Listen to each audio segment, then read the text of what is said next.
have been sleeping for most of your life. You slept enough and slept through the night.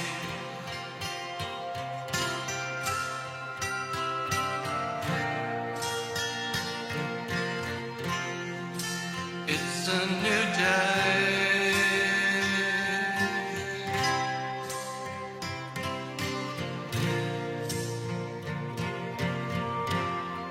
And so we fight on.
All right, good morning, everybody.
morning, everybody. Welcome to the Gnostic Church Academy of Lord Jesus Christ.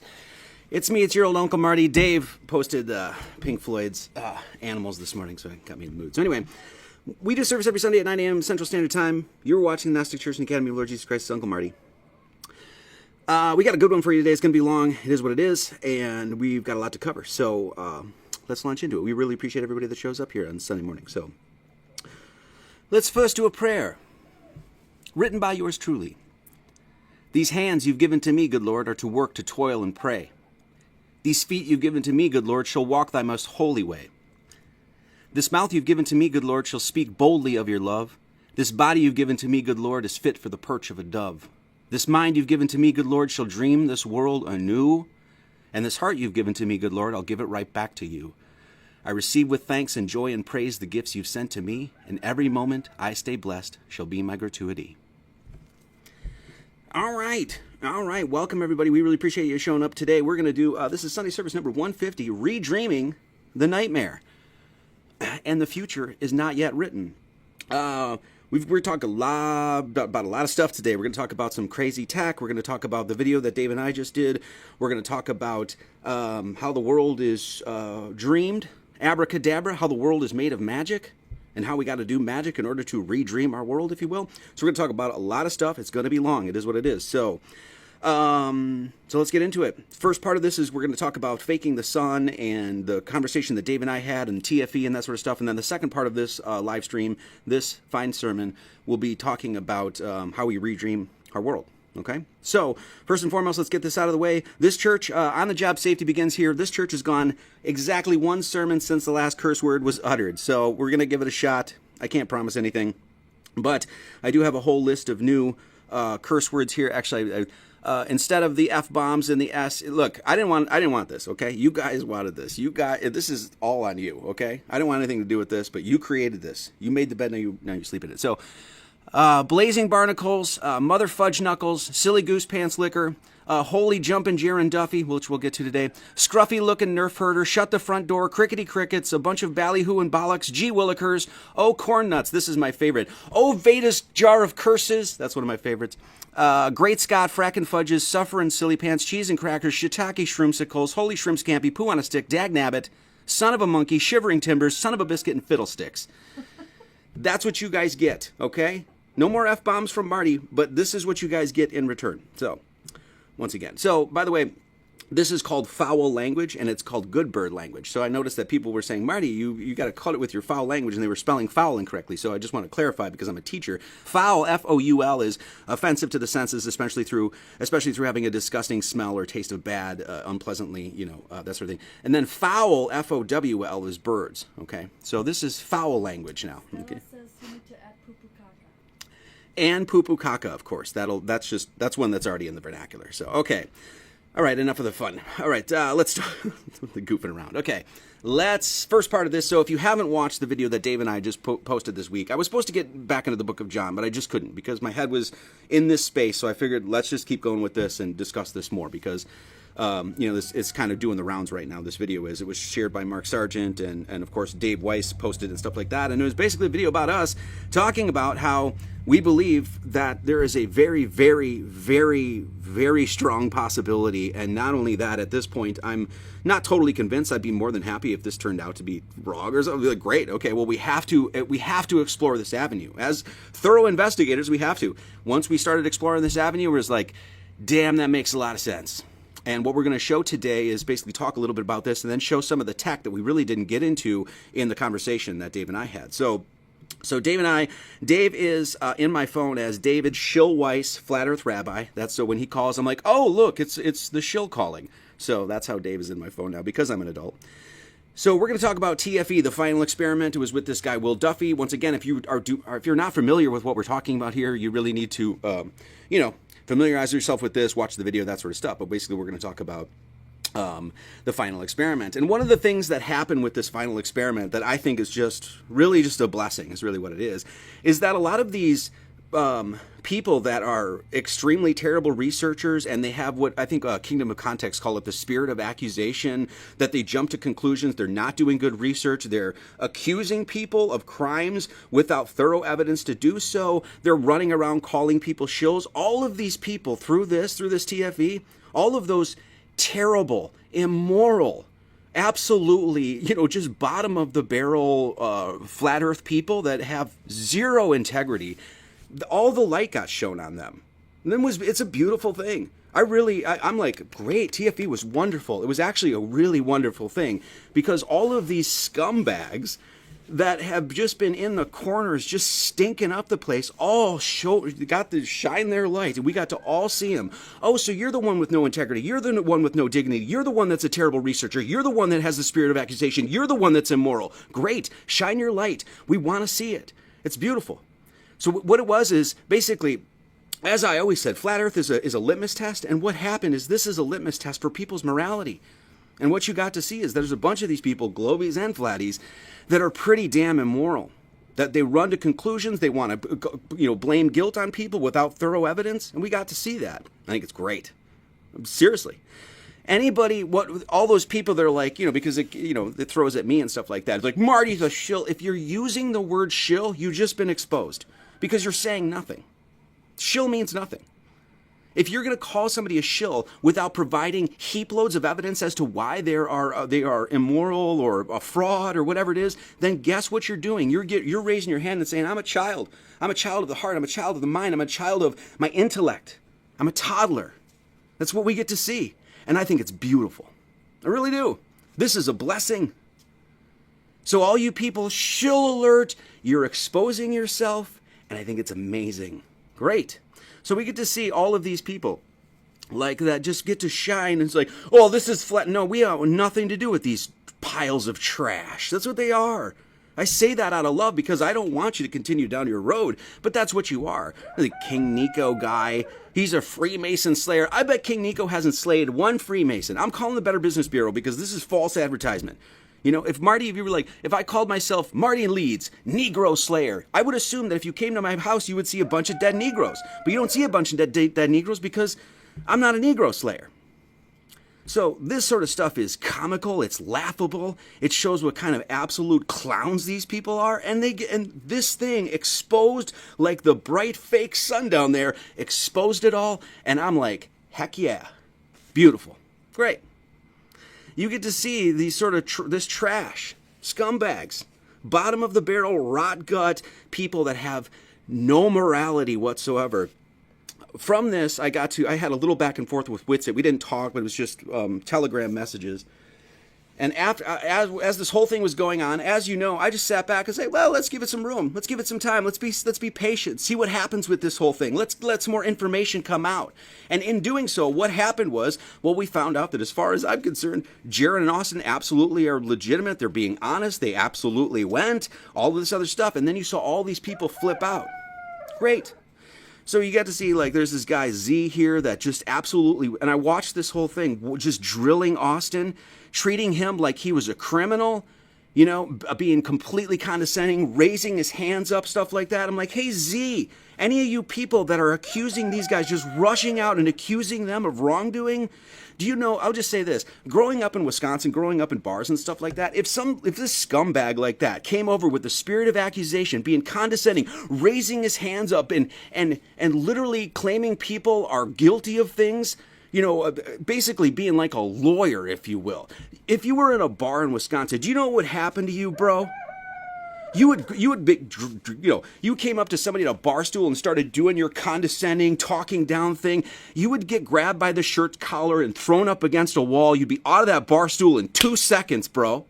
And that's what we got to see a bunch of people do. A bunch of keyboard warriors that in the real life, they wouldn't be able to hack any of it. And we get to shine a light on all of it. Beautiful. We get to see who the scumbags are. It's great. So, what do we say when we say that Antarctica, right? What happened down there? Everybody knew that it stunk to high hell. I don't know anybody, any reasonable researcher that didn't hear Will Duffy's name originally and was like, I don't trust that. Dave Weiss said it right away. He's just like, no, I don't trust you. And then he didn't trust him because he had the foresight to be like, I don't know what scam this is. I don't know what fraud it is, but it stinks to high hell and it's got fraud written all over it. He realized it right away and said, I'm not participating. I saw it right away. As soon as I saw that, I'm like, I'm giving that no fuel. I'm giving it no fire. I'm not paying any attention to it because I knew it was a fraud. What was the fraud? I didn't know at the time. But I knew that how it was set up, how it was presented, the premise, the money behind it, the Will Duffy character, everybody. It's just stunk to high hell, obviously. But we all knew it was a fraud, but all of these people rushed out and immediately claimed guilt to a bunch of people without thorough evidence to do so.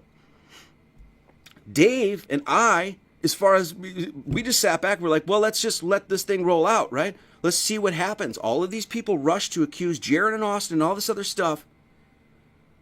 Without sufficient evidence, Dave backed it up, be like, no, that's not Mountain Gate, that's not a thing, Footprint Gate and Vape Gate and all of this other stuff. You guys look like idiots.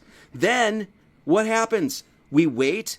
We say, hey, this is obviously a fraud. Just as I said, let's be patient. Just as I said, guys, please, let's let some information roll in. Let's look at all the footage. Let's hear interviews. Let's get it. And then guess what? We found, well, we knew it was a fraud. So what is the fraud? Well, what we're here to say and what Dave basically put into my ear, and as soon as he did, I was like, boom, boom, boom, lights just started going off. Like, whoa, that actually makes a lot of sense. And we're going to go over the tech. We're going to go over a bunch of stuff today that we didn't cover there. So I think he's right. And if it turns out there's a reasonable explanation for a 24-hour sun, and it's not a fake sun, and it's actually a legitimate natural thing, we figured it out. Great. It turns out that all of this is wrong. Wonderful. Let's all celebrate, as opposed to being like, well, you said this and now you're a shill. That is childish, toddler fiddlesticks. Okay? That's what it is. Now, what happened, as far as we can tell? Maybe this will turn out to be wrong, but as far as I can tell, what Jaron and Austin and basically the entire world underwent a big old magic trick. It's a prank. It's what these people do. They're wizards, just like I've been saying literally since I've been on the line. They're dark wizards. They're dark magicians. They do this, and everybody's like, whoa, wow, look, there's a sun. Must be, this is what they do. Any sufficiently advanced technology is indistinguishable from magic. That's what we're dealing with as far as we can tell. Some extremely advanced technology that is not theorized. It's not like, oh, I believe this to be true. We can prove that this technology exists. And not only that, you can invest in it. So what happened down there? As far as I can tell, maybe this will turn out to be wrong, but this needs to be, examined. I think those guys were part of a, if you will, lack of a better term, a giant prank. Of course, they're pranking us, if you will, if we're going to use that terminology. They're pranking all of us about our cosmology. This is just yet another one of their little magic tricks, their dark wizard spells, if you will. And while this community is all hammering these guys, and I'm not here to defend Jaron at all, we'll talk about that in just a second. I'm not here to defend anybody except the truth. So these guys became targets. Basically, this machine that is lying to us about our cosmology that we know is filled with absolute sick, satanic, corrupt people, they basically took their aim at normies, not normies, you know what I mean? Like just average, everyday YouTubers. Now, we know this goes on, and this has been going on a while. So this is what happens. This is, as far as I can tell, this is what happened. These people were legitimately drawn into a trip. They actually went, all of the footage is real, and we're saying, guess what, though? They faked the sun. And that's not coping. That's not saying, oh, you're just trying to make an excuse. I don't, somebody said it was like, oh, Dave must be working with the absolute jackwagon. Absolutely immoral piece of human excrescence. It's like, oh, Dave must be working with Marty now. They must have a, no, Dave doesn't pay me to promote his app. And not once. I mean, he's donated to the church. Not once. Barely even talked to Dave, okay? So it just goes to show they're projecting, they're creating all these things in their head, and they just want to, that's what's going on. This is a psychological operation. They had pawns, and it's working beautifully. That's what Dave, as far as I can say, that's what, as far as I can tell, that's what Dave and I are saying. Dave this is why he said this trip, now it wasn't just for Dave, but it was absolutely geared to make him a pawn in this. And he was smart enough to say, no, this stinks to high hell. I'm not going to participate in it. He was right. He was right. These people, these elite, sick, satanic people are coming after you, and they're gonna drag regular, just average, everyday people that are just trying to figure this thing out into their little magic show. And in doing so, they're going to try to destroy their lives, their credibilities, their minds. Jaron, as far as I can tell, maybe he was sold out. I don't know. But as far as I can tell, out of the international pressure and everybody, getting on his back and all of it, everybody hanging on every single word, him being the butt of an international joke, it's called psychological trauma. This is what these people do. And as far as I can tell, that's what's happening to Jaron right now. He's suffering from some severe trauma. Maybe he's a shill. It's like, maybe he's sold out, if you will. Maybe. But as far as I can tell, and I think Dave agrees too, it's just his ego. It's what it is. As far as I can tell, Jaron from this whole thing got further from God and Austin got closer. We already know that this happens. Like, whatever you think about Owen Benjamin, he's been attacked. They've used the machine to try to destroy his life for him simply being like, yeah, there's a problem with the Jays and people should grow food and have babies. The machine, this elite, corrupt, satanic machine is coming after us, targeting individuals, okay? We already know this happens, by the way. But now it's, basically coming to our door, right? This is what I think exactly happened to Jaron and Austin. These guys here, Raging Dissident, that's Blair Cottrell up at the top there. I forget what his name is there. That's Red Ice, Henrik at Red Ice. All of these guys, they basically are fighting for, what we would consider like, the Western civilization, white people, if you will, right? And all of these people, the machine has attacked them. The entire country of Canada blamed him. On the lower left there, Raging Dissident, and a fictional goat that does cocaine on the trucker convoy. We already know that the entire government blamed that guy right there, and all he did was what? Stayed in truth, stayed in integrity, said, nope, I'm not listening to all of this, and he's coming out clean on the other side. He's like Andy Dufresne right now. What it shows is that if you stand up to this and you hold your line and you stay with God, their magic tricks are null and void. They've got no power. Every single one of the Blair Cottrell guy up there, Australian, BBC just did, and I forget what this guy's name is. I can't remember his name, but BBC just did an attack piece. These are just like YouTubers. And they did an attack piece. They used the machine just to destroy any of this. This is the exact same thing that has happened to every single one of those guys, happened to these guys.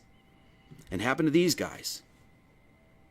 Meanwhile, while the community, instead of actually recognizing who the actual bad guys are, you turned your targets to these guys. And I'm not here to defend Jaron because I think he's being an absolute, he's being a suffering silly pants, okay? And I think that's immoral and wrong. Now, Jaronism, as far as I could tell, is I'm going to hang on this a lot, but he's, he's I don't even know what to say about it. He's in some psychological turmoil right now. Everybody's hanging on his word. He's basically, as far as I could tell, back to the globe and that sort of stuff. So people are immediately like, he's paid off. That's maybe. But I know this, that once again, if I was in his shoes, just as I said, and I saw all of these people in this community turn and target me, would be like, hey, am I really the person you should be targeting? Or maybe it's, I don't know, like Will Duffy and Anthony Powell and NASA and everybody that controls Antarctica. So, by the way, Jaron, like, we called him being completely a buffoon when it comes to these really esoteric, magical topics long before I had ever even heard of TFE. We talked about this Jaron posting a bunch of losers on his Instagram account. Well, and as we said, we all know who the loser is. You didn't take any time to find out what any of this stuff means. You never read any of the books. You never inquired. You immediately jumped to a conclusion. You called them satanic. You spent years being like, well, look at, these guys are all losers. Now it gets turned on you. And what do we say? Well, you kind of deserved it. You made your bed. You're going to lie in it now. And every single one of these truthers do it. And this is why I got no problem calling it out. Those guys right there, I would have happily, especially after this TFE thing, I would happily have dinner with any of those guys as opposed to any of these flat earthers that are acting like absolute children. Don't care. Don't care. Your little BBs to this adamantium armor mean nothing. You get it? Good. So, Jaron we already was like, no, you have blamed innocent people for crimes against humanity, and that's on your shoulders. So now we call, and I'm going to make fun of him a little bit. I actually don't have any ill will towards any of these people, even Will Duffy. I don't. I think he's a scammer.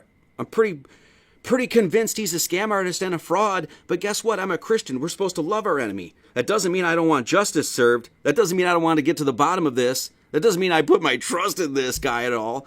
But I don't want any ill will or harm to happen to any of these guys. But what's happening right now is just like Jaron said, oh, never go full RV. Well, Jaron, we're going to say never go full Jaron Duffy. Because that's what you're doing right now. Ignoring all of the flat earth proofs, jumping on the globe and making you look entirely suspect and throwing the last 10 years of being like, they're liars out the window. You're either paid or you're undergoing some severe psychological trauma. Either way, doesn't really matter to me because before this thing happened, I already knew who you were. I knew the kind of quality of heart that you had, the ability to do research. We already knew. It's god-awful.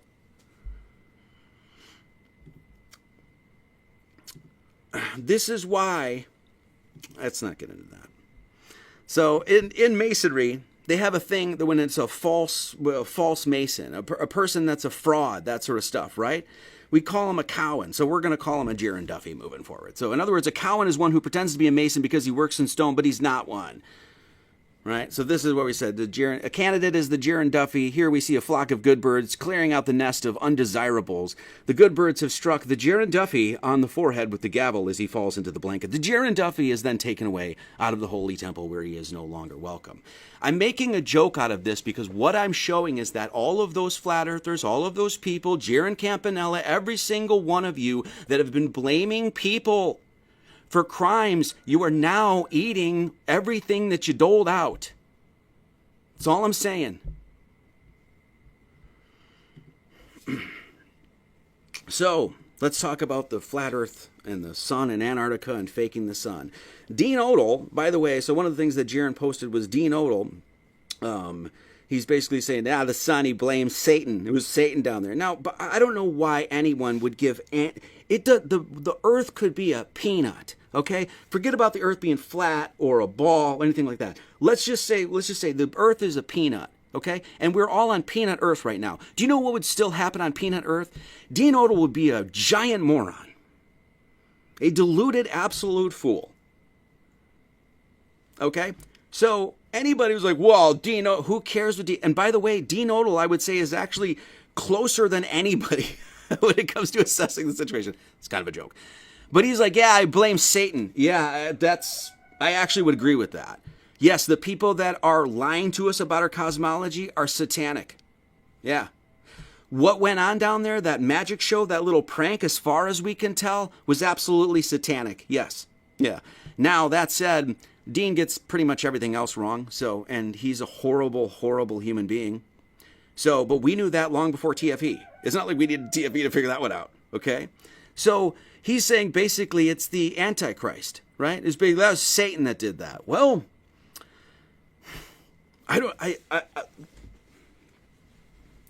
when Dave brought this up to me and I sat with it for a few days and my mind just went into overdrive. That's all I was thinking about. That was all I was doing. I was looking at every aspect. I was just going through all the check marks. Boom, boom, boom, boom, boom, boom, boom. What about the sun? What about this? What about the cold? Blah, blah, blah. Just going through all the check marks. And the one thing that bothered me the most out of all of this, guys, the one thing that bothered me the most out of all of this was this. And it was symbolic and esoteric and religious and spiritual in nature, but it's the one thing that really, really bothered me. Knowing that we teach that Christ, at least one of his, in one symbolic representation, as we always say, is a representation of the sun in our sky. Now, if what we're purporting is true, that they are actually creating an artificial or a fake sun down there, what would that be?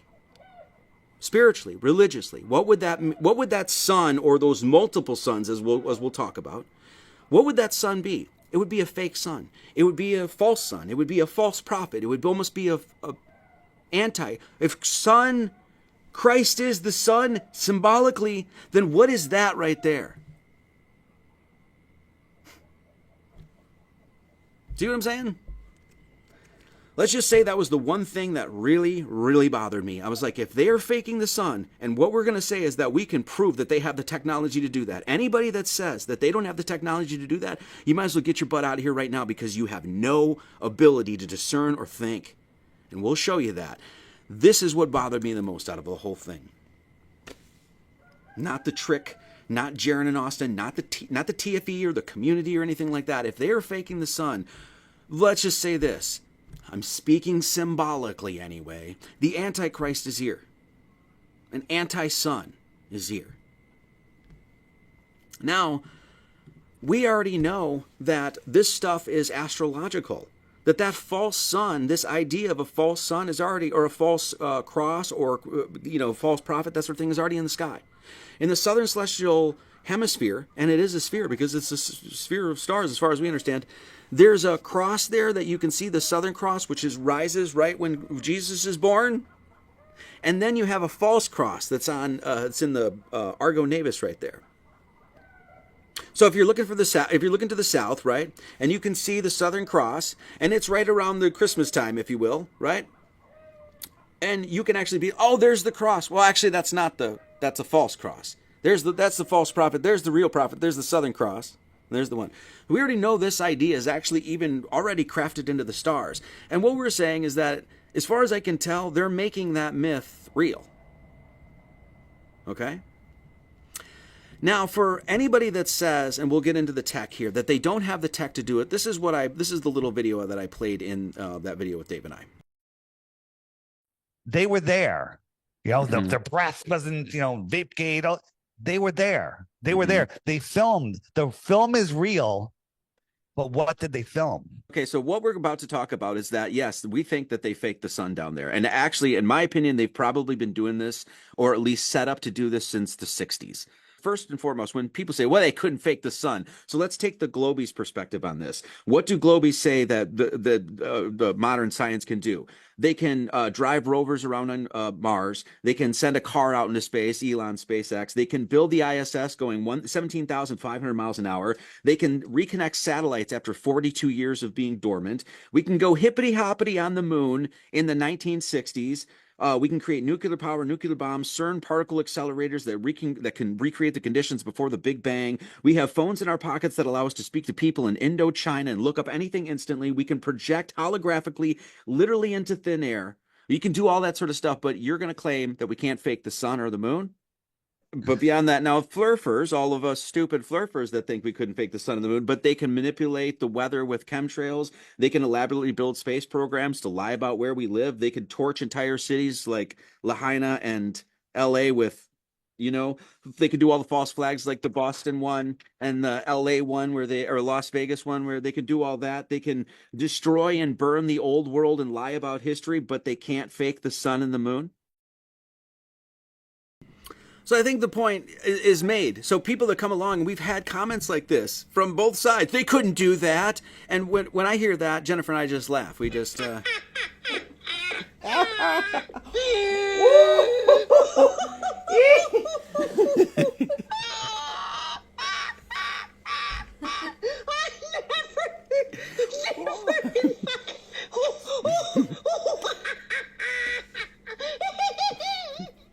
Do you know how absolutely deluded you have to be to live in 2025 and say that they don't have the tech to put a bright spot in the sky in a hologram?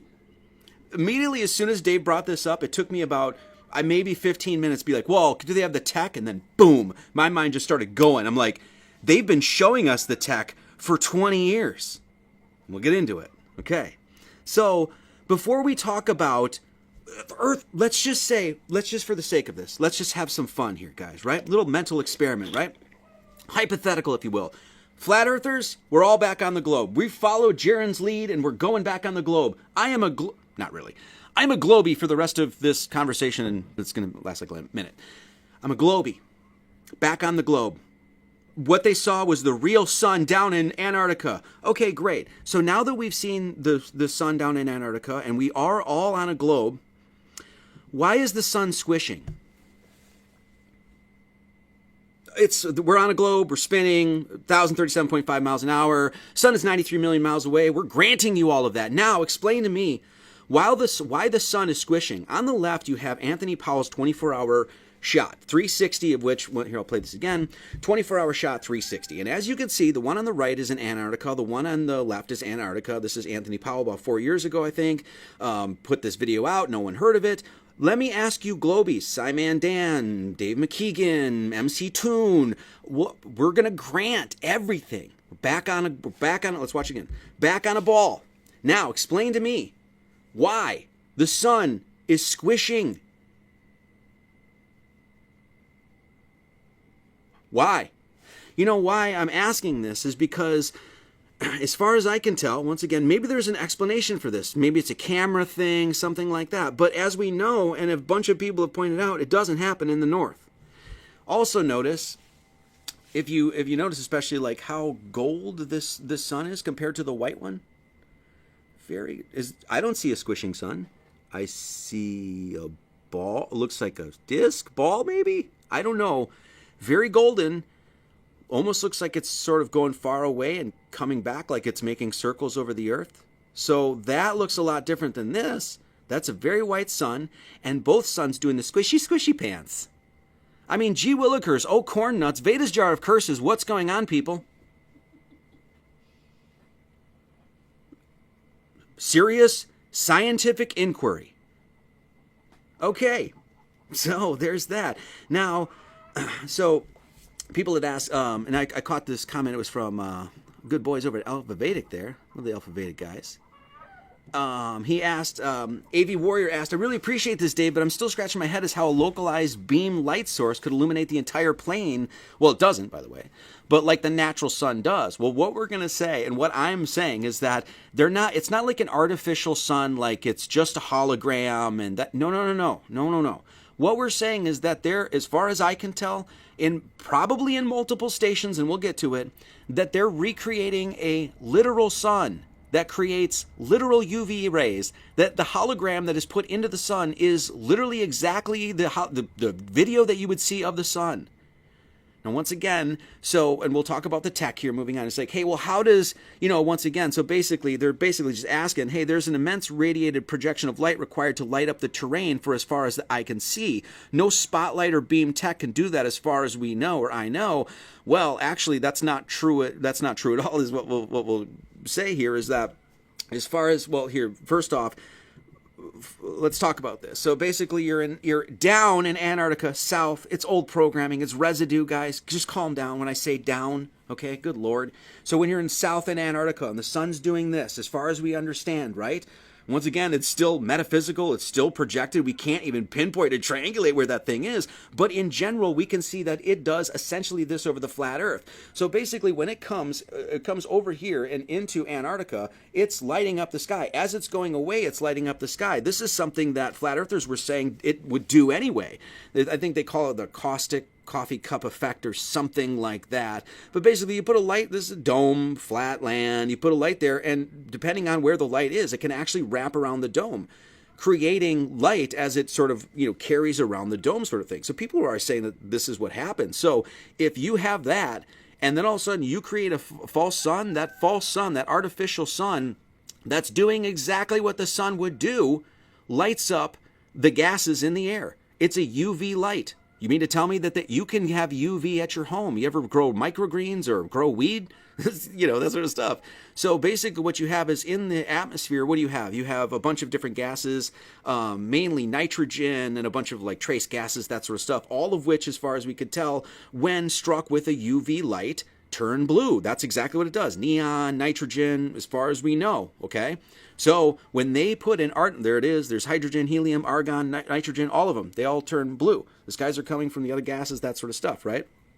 So we say, hey, well, how would they recreate that? Literally just with a UV ray. And the UV ray would do exactly what UV rays do. So once again, do they have the technology? Do they have the technology? And we'll show it. Do they have the technology of lasers? Yes. Do they have the technology to create UV lights? Yes. Do they have the technology of holograms? Yes. Do you know how old that technology is, guys? This is when Dave brought this up to me. That was it took about 15 minutes, something like that. I was like, do they have the tech to do this? And immediately, I'm like, don't be so stupid. Of course they do. They're showing it to us. We'll get into it. So when we're saying basically when they signed the Antarctic Treaty in 1959, do you know what else was going on in 1959? Of course, we talked about a deep freeze, the first Antarctic station down there in 60s or whatever it was, right? You had Operation Fishbowl where they were trying to literally, as far as we could tell, blow up the frickin' dome, whatever, right? You had all of these nations coming together to do what? Well, there's always this great mystery of what's going on in Antarctica. It's like there's UFOs and the Nazis are down there. No, dude. You know what the big reveal of Antarctica is? They had to shore it up to continue to fake the cosmology of which we already know they're doing. This would be, once again, just another aspect of it. And once again, the idea that they don't have the technology to do it is absurd. As far as we know, there's only like a couple main bases in Antarctica. And once again, when we show you this tech, the idea that they couldn't have multiple ones of these in different stations in Antarctica, of course, this isn't what Antarctica looks like, but you know what I mean. The idea that they couldn't do that, anybody that says that, you're just completely out of your league. You have no idea what you're talking about. Just so you know, you can invest in the technology that we're talking about they're using. That's what's so funny. So now we're going to talk about some of the holography, talk about the lasers, we're going to talk about plasma, we're going to talk about all of these things, technology that they absolutely show you that they have right now, and that what we're saying is that they're using this. One of the guys, I'll read this, it's from a Microsoft sort of insider, and he sent this over, and he basically, I'll read it in just a second here, but basically what he was talking about is some of this tech, and I'll show you right now. And this is laser plasma holography, and this, guys, is, I don't know how else to say it, but scary as hell. Number 4, the Ariel Burton Laser Plasma Holograph.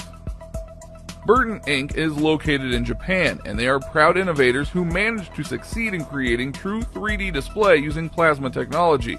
This creates amazing opportunities for further creations because the light can be viewed without the need to bounce off of any surface and use mirrors or glass. Specifically, the technology they use is a 1 kilowatt infrared laser, which is focused on direct points in the air by a 3D scanner. This causes the molecules in the air to be ionized and thus create a plasma. Now, we can't imagine all the possibilities that this opens, but we're sure they are going to be more than impressive.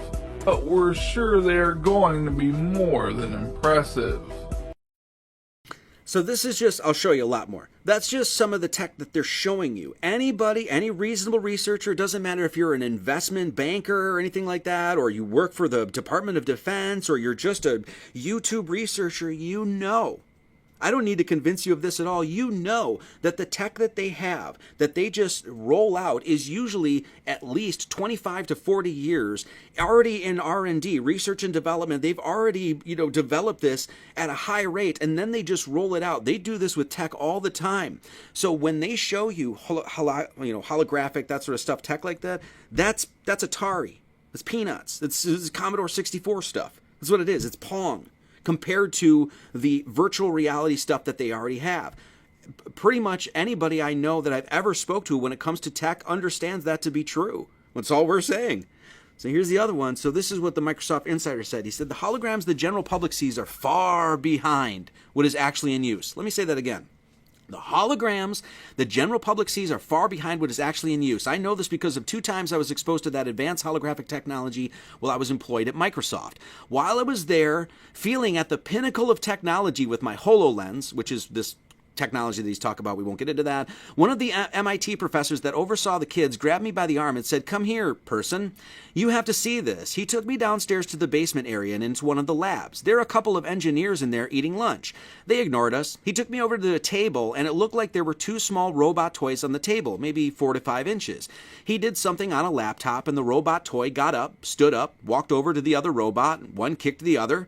I thought at first I was viewing miniature robotics. It was completely realistic looking. He told me, no, they were holograms.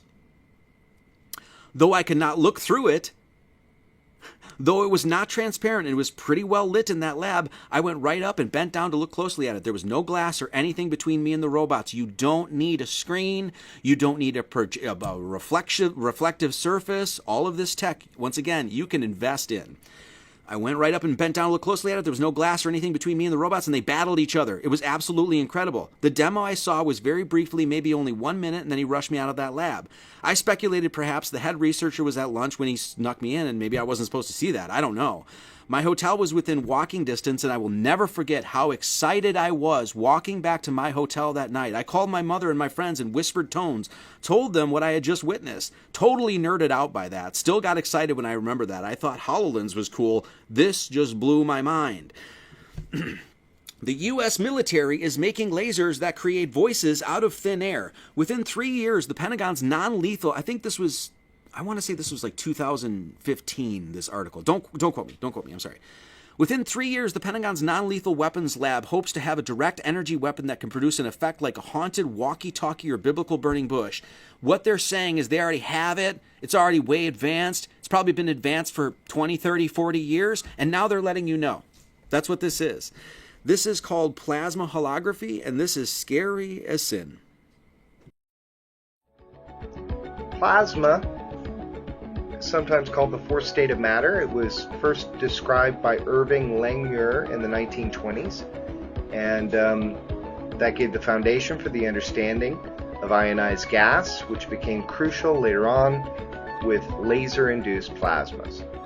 In the 70s even, scientists discovered that laser pulses could create localized plasmas when focused on a material, and later in midair. We're not talking about some of the commonly known holographic techniques, such as HoloLens from Microsoft, which uses a wearable headset and projects a hologram that's visible only to the wearer of the headset. But that hologram can be fixed in space, set on a table, interacted with. Then there's other holograms that rely on glass, either curved glass or straight panes of glass. And then there's the very common fan hologram that seems to project something that looks 3D into space by a quickly spinning fan in the background. No, we're not talking about any of these techniques. We're talking about something very different. Laser-induced plasma. So this is where you have this ultra-short, high-intensity beam that ionizes air molecules, creating a plasma ball. It can be moved around or adjusted with the laser beam. It can even be pulsed to create sound. And you can change the color. So think about it like a pixel in 3D space. Anywhere along the path of that laser, they are able to produce plasma at any point along that line, and they can control it. The intense focusing of the laser energy per unit area to the levels is high enough to break the molecular bonds and ionize the air itself. It's a high energy electrons that are colliding with the molecules, knocking off more electrons. There's this cascading effect that rapidly increases the number of free electrons, thus forming plasma. The plasma itself emits light because the free electrons recombine with ions, or they excite the nearby atoms, which emit photons as they return to their ground states. Now, regardless of all the technical talk, basically, let me just sum this up. Essentially, they have the technology that you can take a particle in midair, shoot essentially a laser at it, it will wrap around the particle and create a 3D hologram in midair. This hologram, not only that, creates heat. Now, once again, not speculative, not theoretical, absolutely provable in use technology today. probably for a long time. So not only that, so they can take this, create this, whether this is the actual science behind it or not, I'm not sure, but I will say, do they have the ability to do this? Yes, they can show it to you. And I'll show you how they've probably used this in the past and are using it right now and used it in the past. So they can take this like sort of pulse, I'll explain this dummy like that Marty can understand. Take this essentially pulse, this beam, take a particle in midair, wrap around that particle and create whatever. Let your imagination run wild.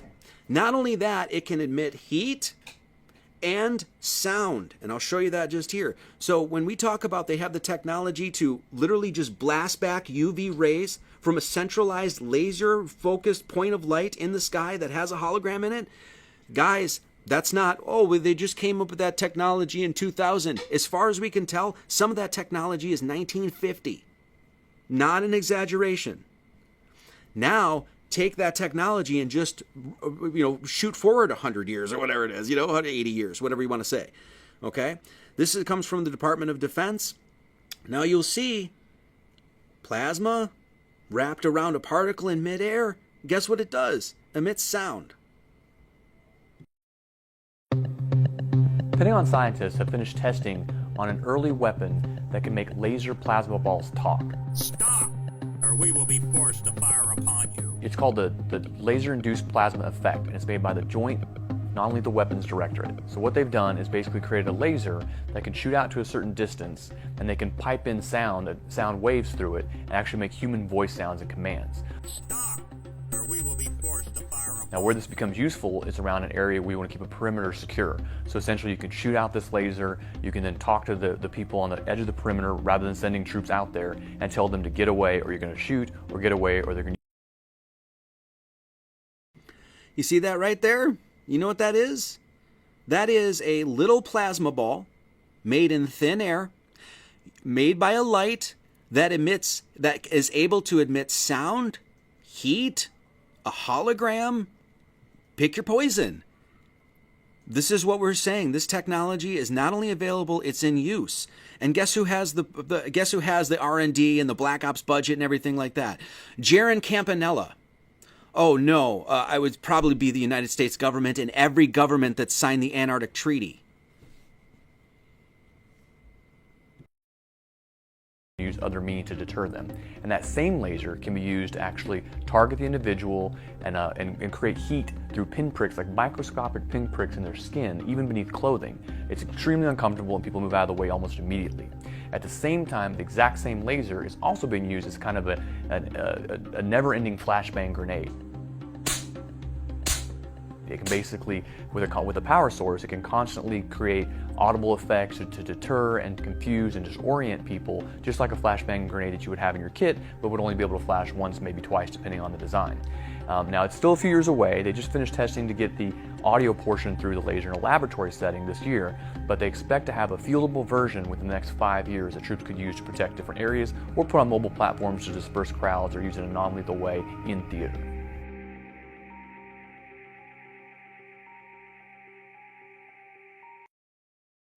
Okay, so they're 4 or 5 years away from building. Do you really believe that? Do you really believe that they're just rolling out this technology and then showing you the progress of this technology so that foreign governments could find this technology and build it for themselves? Think through it, guys. Okay? So they're showing you. Emits light, heat, sound in midair. You're seeing a mini sun right there. Now, guys, let's rewind all the way to 2011. Remember 2011? Remember that? And people were saying, guys, no planes hit that building. No planes hit those buildings. That plane just was like just like butter right through it. And people say, well, no, I saw a plane. Or maybe you saw a hologram. Maybe, let's watch this. We've seen it from the front angle before, but not from this angle.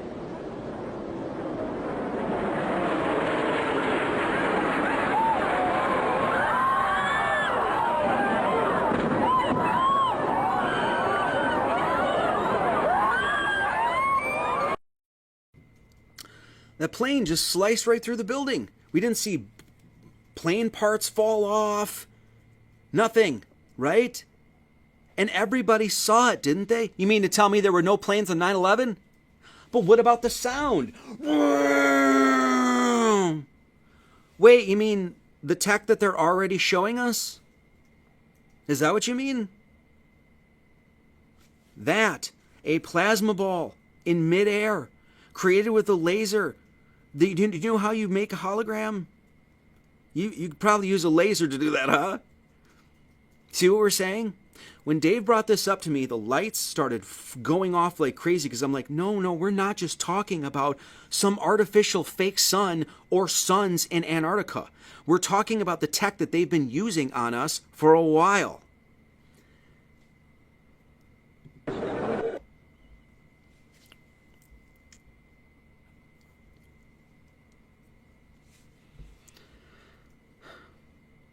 What happened to the plane? Where'd it go? Everybody saw it though, right? And they heard it, didn't they? Boom. I wonder who was behind that. You know who was behind 9/11? Austin, Witsit Gets It, and Jaron Campanella. How about the ISS? How about the tech for the ISS? What is that? I've taken a camera, amateur out there, and I've seen the ISS. What is that, flat earthers? Explain that to me. Well, I don't know. Maybe it's the same technology they used in 9/11. Maybe it's the same technology they used in Antarctica. Once again, anybody that says that tech doesn't exist, some of this stuff existed in the 50s. LCD technology, do you know when that was at least rolled out to the public? RCA, 1950s. That's when they started developing that stuff, which means, once again, 25, 40, 50-year barrier. That means turn of the century, they could have been developing LCD stuff and only rolled it out through RCA. Do you know who owns RCA back in the day? David Sarnoff. I wonder what religion... I wonder if he's a fan of Christ. See what we're talking about here? Now, you mean, wow, so here's a single part for the ISS. This is the links they'll go to fake your world so that you don't understand where you are. You mean to tell me if they're going to go to links just to build one part for the ISS of a thing that doesn't exist as far as we could tell, maybe this is wrong, maybe not, but that's a hologram up there, and they'll go to the links to make entire laboratories and factories and warehouses to build that stuff, and it's all fake, but they wouldn't fake a sun for 2 YouTubers in a completely controlled area when it's supposed to be completely cloudy, and next thing you know, they just... Whoop. Nothing of what we're saying. This is Tupac in 2012. It's a hologram live at Coachella. Now, apparently some people call that music. I'm not sure, but that's 2012. Just live in front of thousands and thousands of people. How old is that tech? How long has it been developed? Who has their dirty little satanic mitts on this tech? Now, here's this. I'm not going to play this because this comes from, I think Chris Ryan is the guy's show, but I wouldn't trust this guy at all. This is one of these guys that, you know how like certain these characters, and you can really see it. I think it's like a physiognomy thing or something like that, but a lot of these characters, you can just tell right away. They're like, something's not right about you. Will Duffy has that look. He has that look like, I'm just, you know, James O'Keefe has that look. The guy I'm about to show you has this look, okay? That said, what this guy is saying to this Chris Ryan guy is saying that basically there's energy-directed weapons and tech and stuff like that in Antarctica that we can't even dream of. Take it for what it is.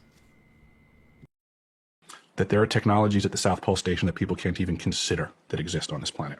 Like what? Directed energy weapon systems is something that people need to get in their vocabulary fast. The ice cube neutrino detector is not simply a passive listening device as presented for the science that they're claiming it to do. It also has the capacity to transmit. There are embedded in the ice what are called digital optical modules, DOMs. They're about the size of a basketball. The array embedded in the ice is 1 kilometer by 1 kilometer by 1 kilometer. It is the world's largest telescope. And now, because we have proven that it can transmit, it's the world's largest directed energy weapon system. So maybe that guy's full of poo-poo caca. Maybe he's full of fiddlesticks, dagnabbit. But would we assume that at least generally what he's saying is true, that the government has a bunch of like dark ops and R&D programs that are wicked as hell and they're operating down in Antarctica?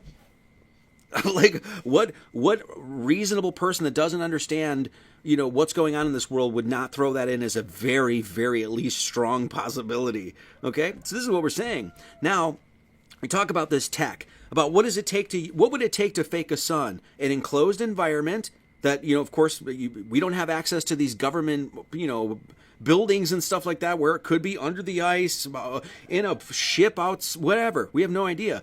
But, the idea that they've had this tech for a really, really long time it reminded me, and Jennifer and I just watched it last night, of directed energy weapons of the movie Real Genius. You guys ever seen this movie? The premise of this movie, a great movie, by the way, great lines in the movie. Chris. Morning. Morning. Something strange happened to me this morning. What? Was it a dream where you... admin, please. Dave who? Dave, Flat Earth Dave in the chat. You mean Dave Schulweiss, Flat Earth Rabbi? Yeah. Oh, yeah, sure, no problem.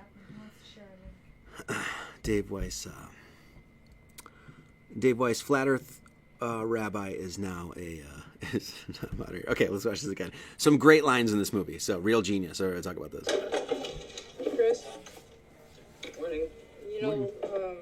Something strange happened to me this morning. Was It's a dream where you see yourself standing, the sun god robes atop pyramid with 1,000 naked women screaming and throwing little pickles at you? No. Why am I the only person that has that dream? Great line. So anyway, in this movie, Real Genius, basically what happens is this Chris Knight guy, by the way, he's named Chris, like Christ.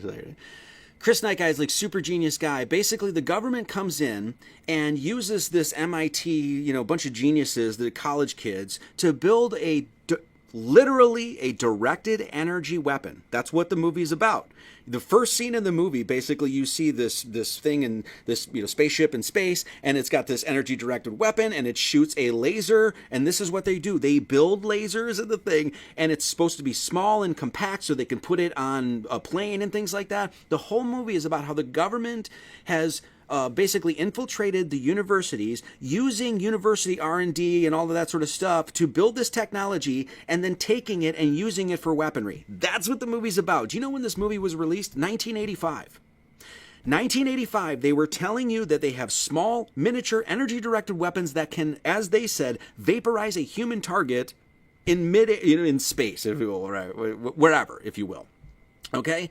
So this is what this movie's about. This is the end of this. Let's just show. So basically, at the end, they sabotage the whole thing, and then this beam shoots into the guy's house, and this popcorn explodes and things like that. 1985, Hollywood was telling you that they had energy-directed weapons.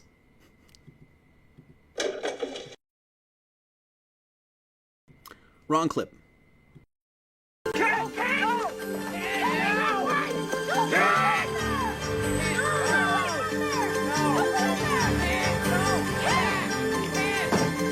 Target locked in 10, 9, 8.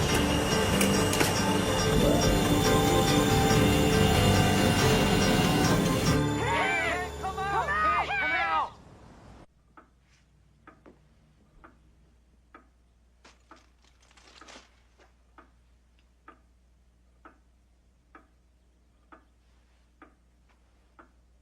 Okay, God!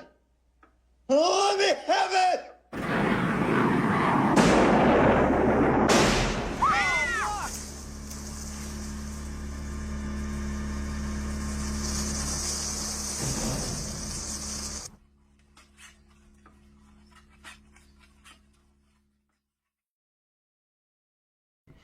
Okay, you get the point. So the point is this, is that they were showing you, as Hollywood does, like sort of this, like, what do you want to say, foreshadowing, or what do you want to say? Yeah, they've you know what? You know how old that tech is, that DEW tech that they're showing you in 1985? 20s, 30s maybe? Maybe even before that?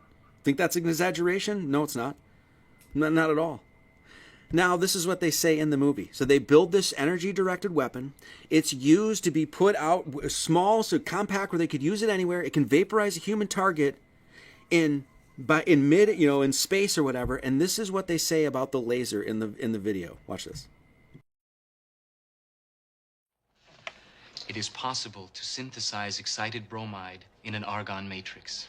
Yes, it's an exomer, frozen in its excited state. That's impossible. It's a chemical laser, but in solid, not gaseous form. Put simply, in deference to you, Kent, it's like lasing a stick of dynamite. As soon as we apply a field, we couple to a state that is radiatively coupled to the ground state. I figure we can extract at least 10 to the 21st photons per cubic centimeter, which will give 1 kilojoule per cubic centimeter at 600 nanometers, or 1 megajoule per liter. That's hotter than the sun. It's small. It's supposed to be small. Of course, That's hotter than the sun. It's small. It's supposed to be small. They could never recreate the sun. You mean to tell me they don't have lasers? They don't have holographic high definition technology, and they can't recreate UV lights? Who in the world, what kind of globy flatty would show up at this channel and say, nope, can't do it? This is what we're saying. As soon as Dave brought this up, I'm like, whoa, the tech is old, probably been in use for a long time, and this actually would explain, what is the ISS? It's a hologram. What were those planes that crashed into the building? Hologram. What about the sound, Marty? Oh, that's just crazy. What about the sound? They literally tell you that they can do it.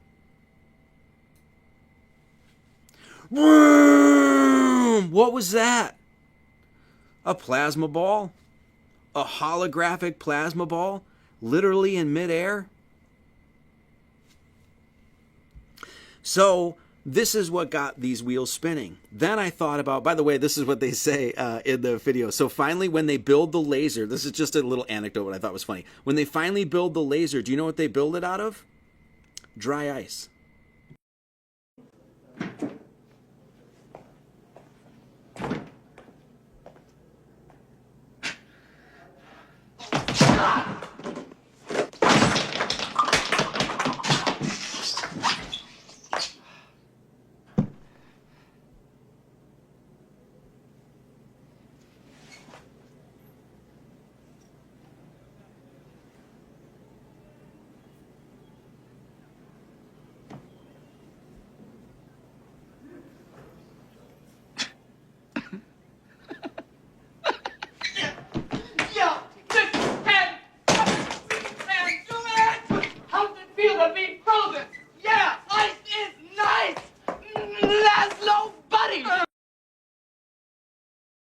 I love that movie. Ice is nice. Now, okay, so now, great. Oh, maybe, obviously this is theoretical and speculative. A lot of this stuff is, but we're theorizing and speculating on the basis of technology that is absolutely already there.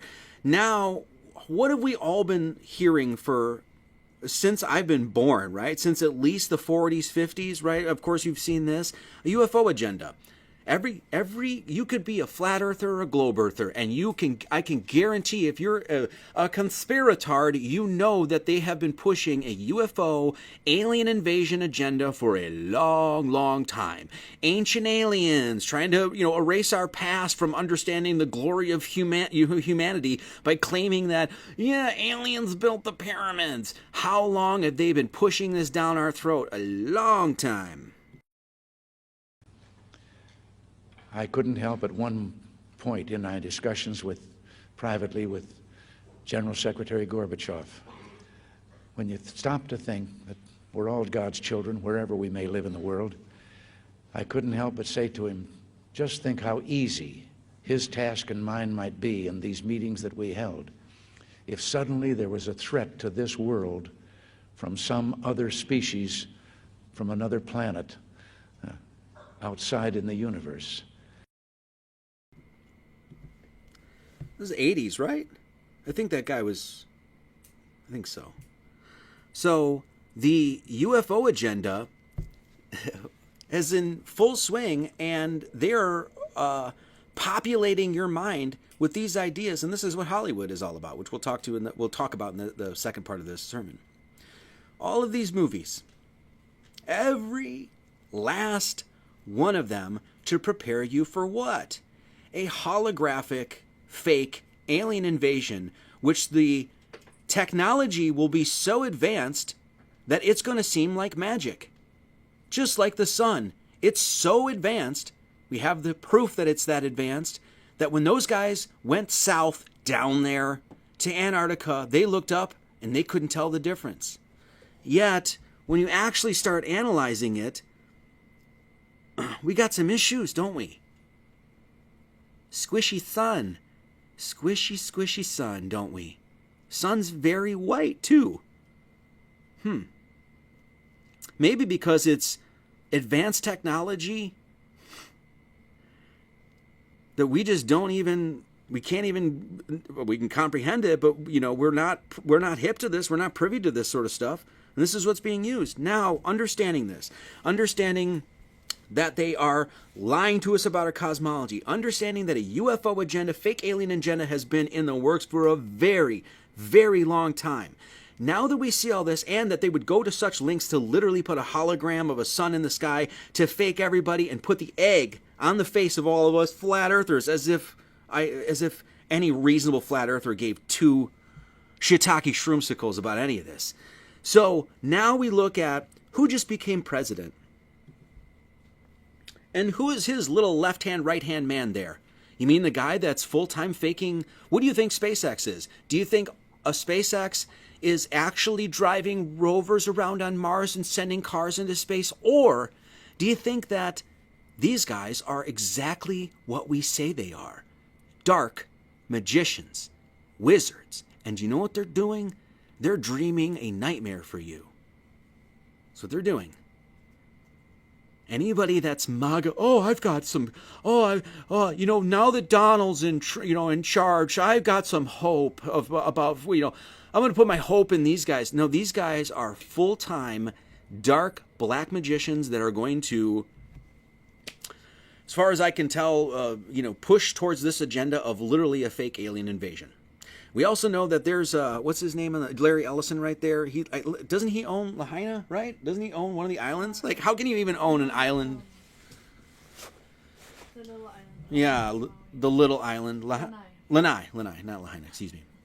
Lanai, Larry Ellison over there. AI will design mRNA vaccines for every individual person against cancer. Why do you think they're pushing AI stuff so much, along with this, you know, holographic technology, all that sort of stuff? What do you think that they're doing?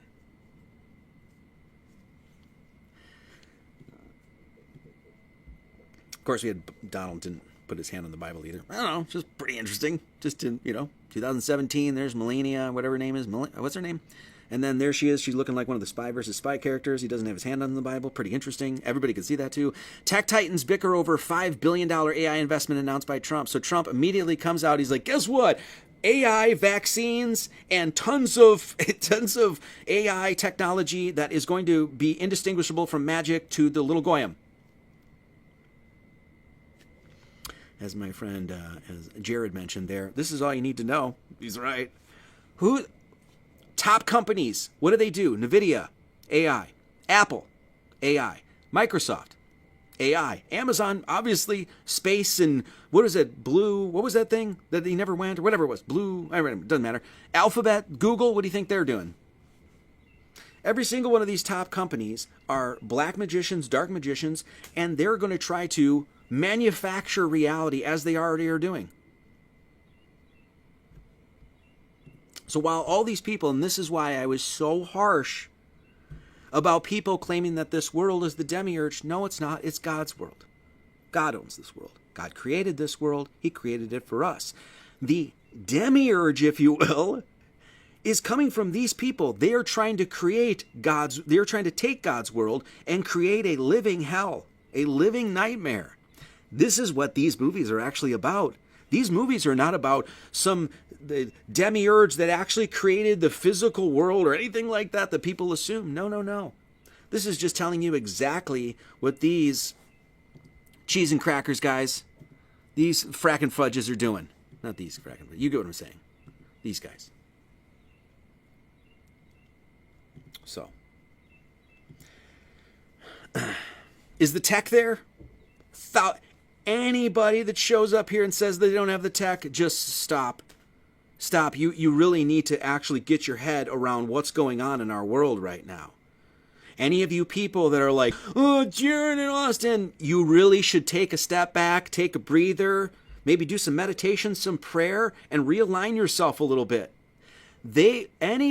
All of this infighting and blaming and YouTubers and stuff like that is missing the mark, and we are falling. Anybody that's engaging in that is falling in their trap. They're a spider, they set a web, and you just jumped right into it, is what you did. And Dave and I are trying to bring reason and rationale back to this and say, hey, let's breathe, let's take a step back, let's look at this thing with hard, be extremely diligent about, the conclusions that we come to. And as far as I'm concerned, whether there's a fake sun in Antarctica or not, let's just say for the sake of this conversation, no, that's a real sun down there. That stuff right there, everything I just showed you, is dagnabbit, son of a monkey, it's shivering timber scary. And people need to wake up to this, say, hey, the stuff that rolls out, they're going to start doing a bunch of magic tricks, and there already are. As my friend was saying, there are probably, and people actually know this to be true, there are probably influencers that are just AI, completely. That their followers are probably just bot accounts and things like that. As my friend was saying, there probably already have been whole television shows, possibly, that are already AI. We can already see that there's a bunch of these commercials that are just completely AI, literally just fabricated.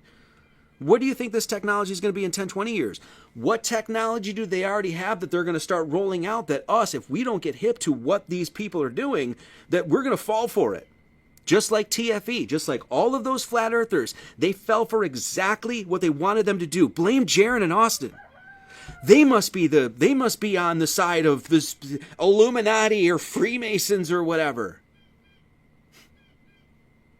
And all we're saying is, let's take a breather, let's take a step back, let's let this stuff roll in, let's be reasonable, honest, and thorough about what we present. And when this was brought up, I was like, good Lord, if there is, let's just say there's no 24-hour sun down there. Once again, that people need to get hip to what's going on. They are going to use, and already are using, this technology against us, and as far as I can tell, that's exactly what happened to Jaron and Austin down there. MC Toon, Dave McKeegan, Professor Dave, explain to me on your ball why we get squishy sun. All right, let's take a break. We have the Private Membership Association, if you would like to join, and that is going pretty well. We are redoing our website, by the way. That'll hopefully be done in, I don't know how long it's going to take or whatever, but we're revamping the whole thing, so that's good. Just because we had some issues there and there, no big deal. But so if you would like to support the Private Membership Association, we have a Private Membership Association commercial. Let's play it. Okay. If you would like the entire collection of services from the Gnostic Academy, including the MP4s, MP3s, all the graphics from each sermon, as well as a plethora of additional content, please consider becoming a member at gnosticacademy.org. These sermons are not available anywhere else on the web and have been made exclusive to people who are truly dedicated to learning the mysteries. Membership will gain you access to the Gnostic Academy Telegram channels, which includes every sermon and video since 2022. Members will also receive 10% off anything on the website and get access to personal consultations, any future in-person events, as well as any church Zoom meetings we do. Memberships are just $144 a year. If you are struggling financially and cannot afford a membership, contact us at info@gnosticacademy.org and let us know, as we will work with you to get you access. For more details, please visit our church store at gnosticacademy.org. Thank you for being a part of our tiny church, the best church ever, with the best flock of good birds this side of heaven.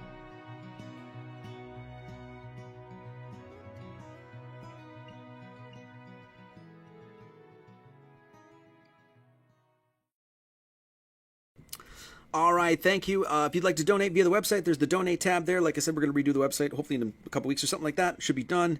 And of course, we have snail mail, 7781 County Road 3440, Mountain View, Missouri 65548. And if you are interested in the PMA, make sure to read all of the information at the PMA because it's important. Because it's not just like, oh, I want to be a part of the church. No, it actually requires, you have to pay us and then it requires things of you. I know. That's just how it is. So So thank you to everybody for that. So I did notice that this is what I mean, and I'm not trying to call anybody out here. Oh, wait, no, we can call this guy out.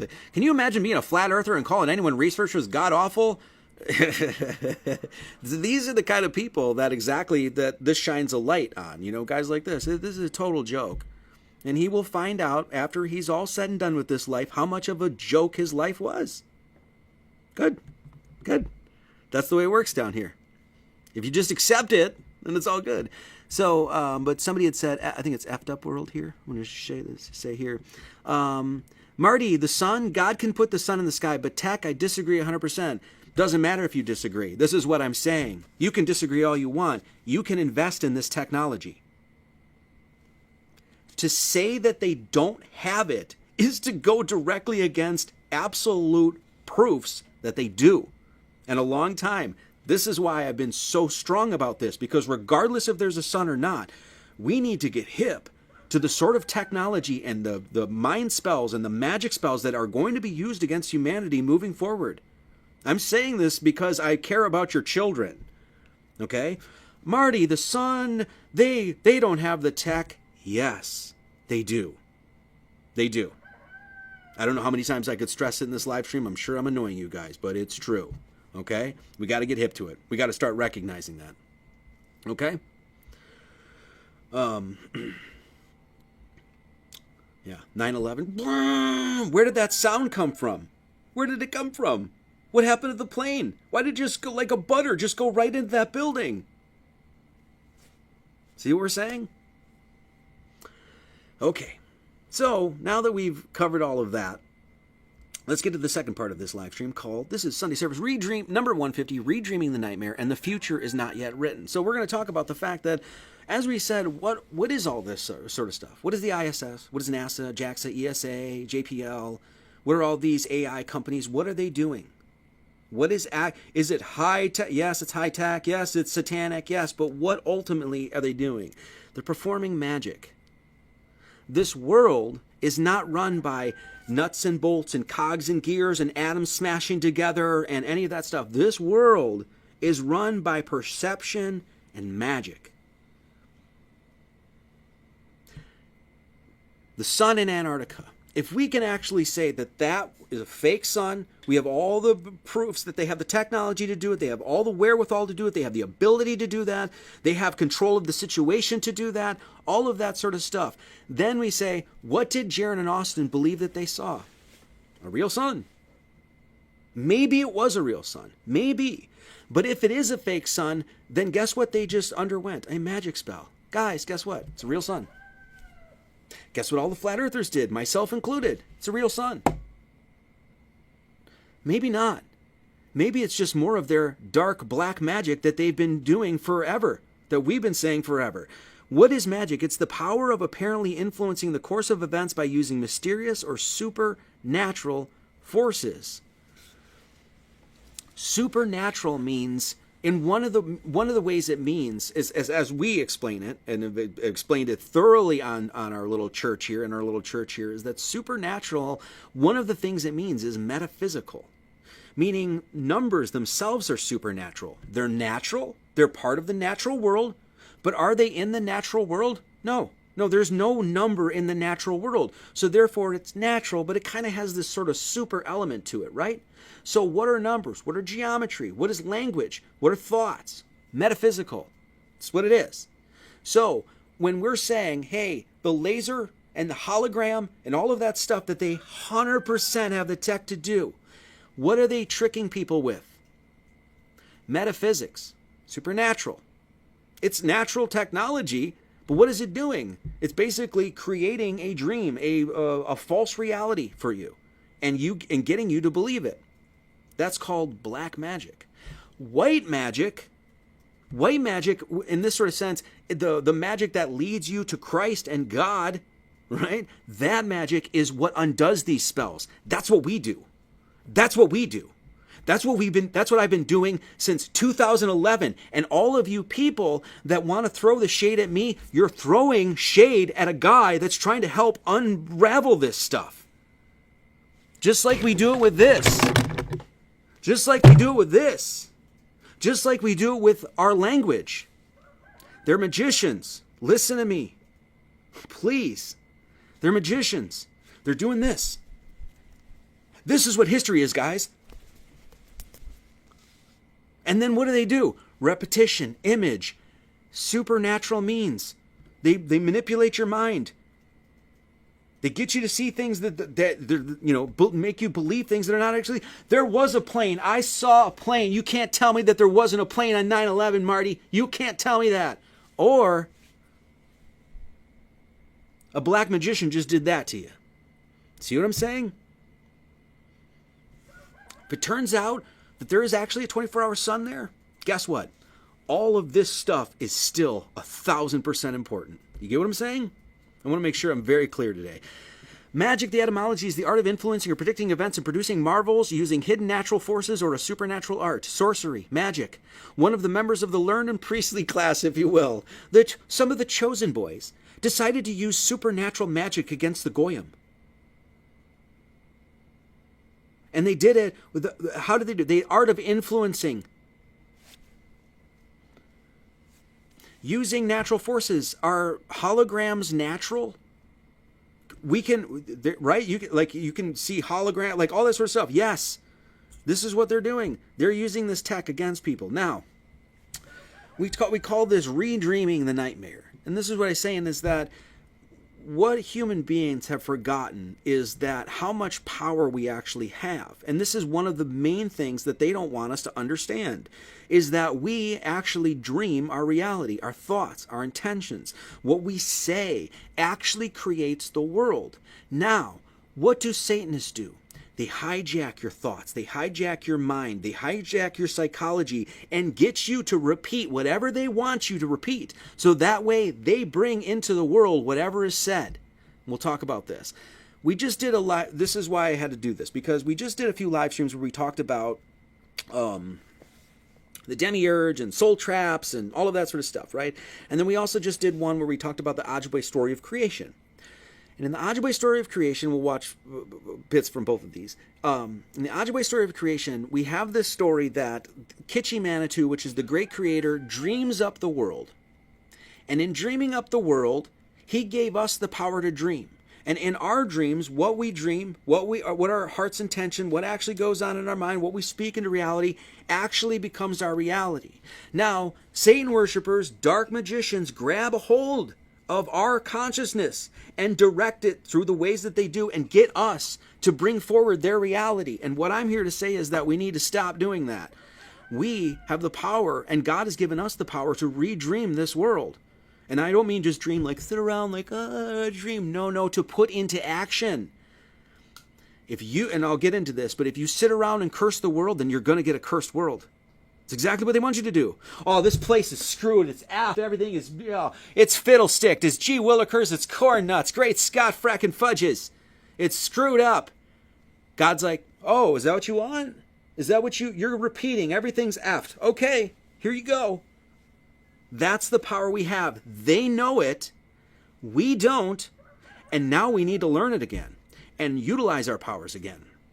So, 2 clips here, about 5 minutes, and then we'll get into the meat and potatoes, okay? First one is from, once again, it's just basically a clip about God dreaming up the world, right? And basically that this is sort of God's dream. And now when we understand it that way, then we realize that we are made in his image, which means that we, in our powers of our thoughts and our hearts, can absolutely change this world with our actions, okay? But we'll get into this. So, God dreams up the world, right? This is from this Alan Watts. It's a little bit abbreviated, but so we get so we review this. Okay.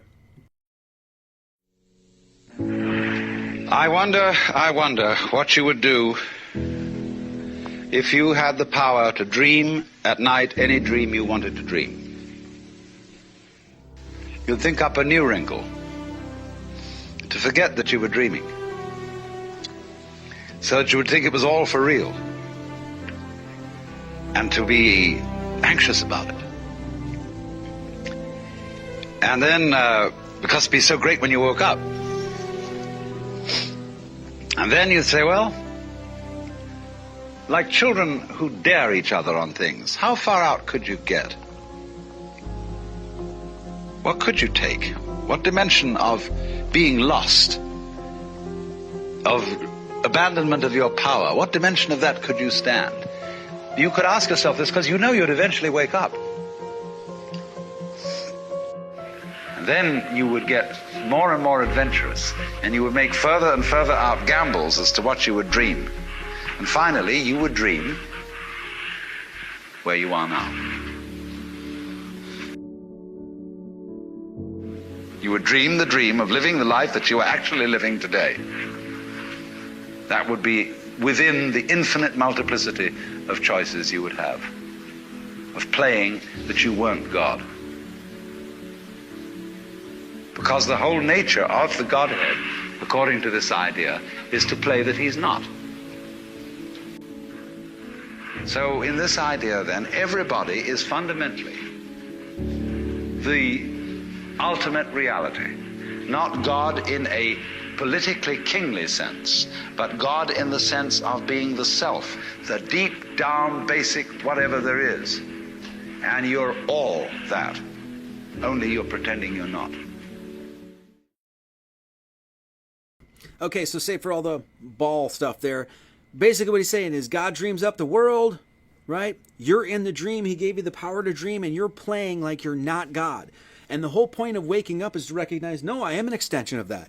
That I am the God that comes from the totality of the God. I am that ray of light, and I am that thing, and I'm waking up to it.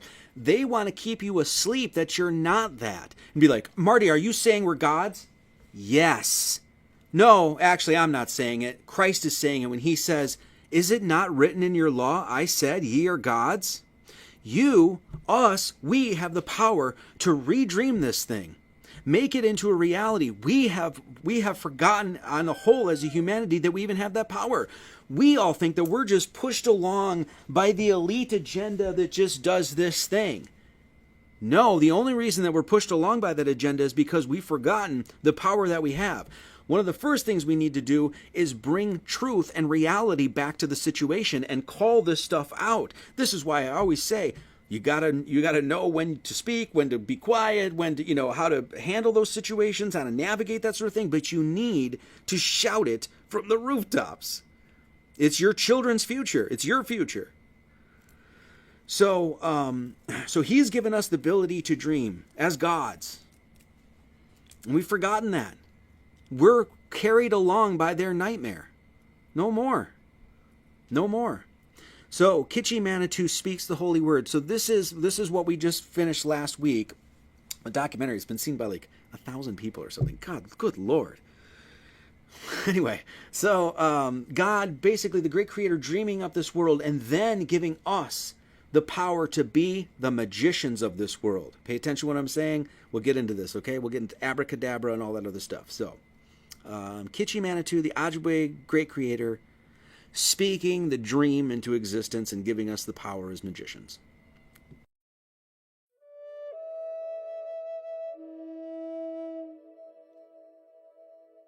According to the Ojibwe, in the beginning there was a great black void, and in that void there was a spirit called the Great Mystery, who sent his thoughts out into the universe. And when no response happened, those thoughts were called back, and the Great Mystery spoke aloud, "Create light in the universe as you come back to me." It was then that all the stars and planets were formed. Again, Genesis tells us a very similar story. In the beginning, the Spirit of God hovered over the dark cosmic ocean waters, eventually to speak out light into the world. The light that was spoken out into the universe was Kitchi Manitou's dream.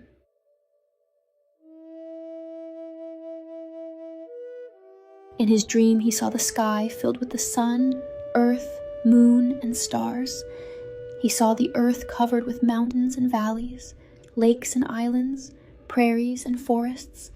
Everything had its place. Everything was perfect in its order.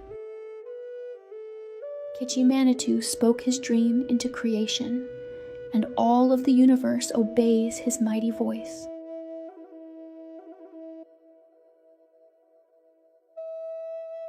Just like Kitchi Manitou, who brought his dream to life, he has given us humans the same power to dream our reality. Be careful what you speak and dream into this world, for Kitchi Manitou is always listening.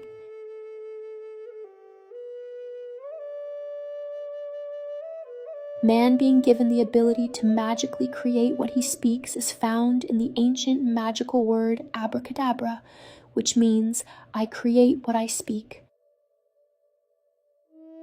Abracadabra reminds us that what we speak, what we think, what we dream, and our heart's intentions will be manifested into the world, and that we are responsible for that which we speak into the world. We humans have been given a great power, the power to dream and manifest our own reality, so we must learn to treat our divine powers with great respect and care. We are given the ability to bring forth great pain and suffering or great beauty and love, a thing that is often forgotten by us humans. We live in a magical world, and we are always doing magic, so we best learn how to do it properly. We live in a magical world, and we're always doing magic, so we best learn how to do it properly. What does that mean? Well, it's once again abracadabra. Let's listen to Rabbi Steve Letter talk about what the Hebrews know about how to create their world, because they understand that they are the magicians, that they create what they speak, and that collectively they do this against humanity. And what they've got man, you and I, in a nightmare, thinking that we don't dream our world, thinking that we don't collectively have power. And they've dreamed that, and they've got you to believe that dream. So redream the nightmare. This is Rabbi Stephen Letter and his understanding of the power of human beings, our intention, our voice, and what we speak into reality. And this is something we already covered, but this is why we have to cover it again, because this is so important, especially looking at the future that we're looking at, okay? You know that phrase abracadabra? Yeah. That magicians used? That comes from the Talmud. It's an Aramaic phrase. Abra kidabra. Abra kidabra, which means I create as I speak. We create worlds as we speak. So in the Bible, think about it. Story of creation. And God said, let there be light, and there was light. The world was created through speaking with words. And so that's the first Hebrew thing that just amazes me, is this idea of words and being the same. Don't you love that dramatic music? And they always claim it's theirs. I just love it. They even said it's like Aramaic, but it's a Hebrew thing. It's come from the Talmud. It's our stuff, once again, right? It's like they just think they own everything. No, you don't own the notion that you speak into the... Even Kitchi Manitou and the Ojibwe understood that, dude. So it's not yours. It just shows how absolutely psycho freaking pathic these people are. You're possessed, bro. You think you possess everything. You don't own a dag nabbit, man. You don't own a poo on a stick, okay? So, abracadabra, this is what we mean by dreaming and speaking our reality. We have all been collectively, and as far as I can tell, our entire lives, just think that life just happens. There's just things that just go along down here, and this is just what goes on, and then you're just kind of just a victim of the whole thing. You just got to get strung along. This is what everybody has been essentially trained to believe. No, you're a magician.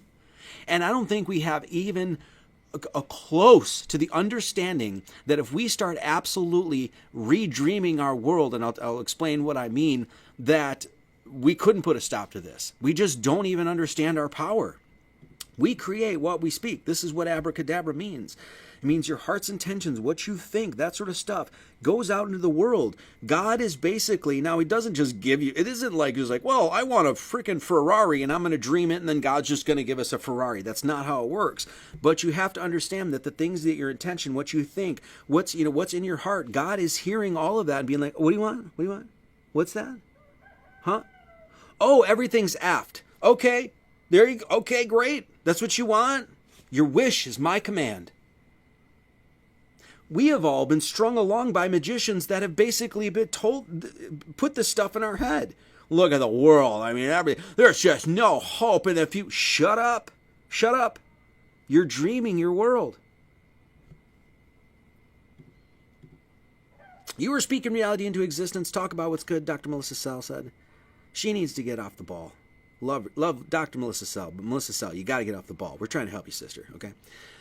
I don't know. Maybe she's not on the ball. I don't know. Anyway, proverb. What do you think a proverb is for? This is what we talked about. For action. That's what it means. Literally words put forward. So when you get like an ad, you like read the book of Proverbs and all of these wonderful, pithy, short sayings. Great. No, they're telling you now take those things and put them into action in your world.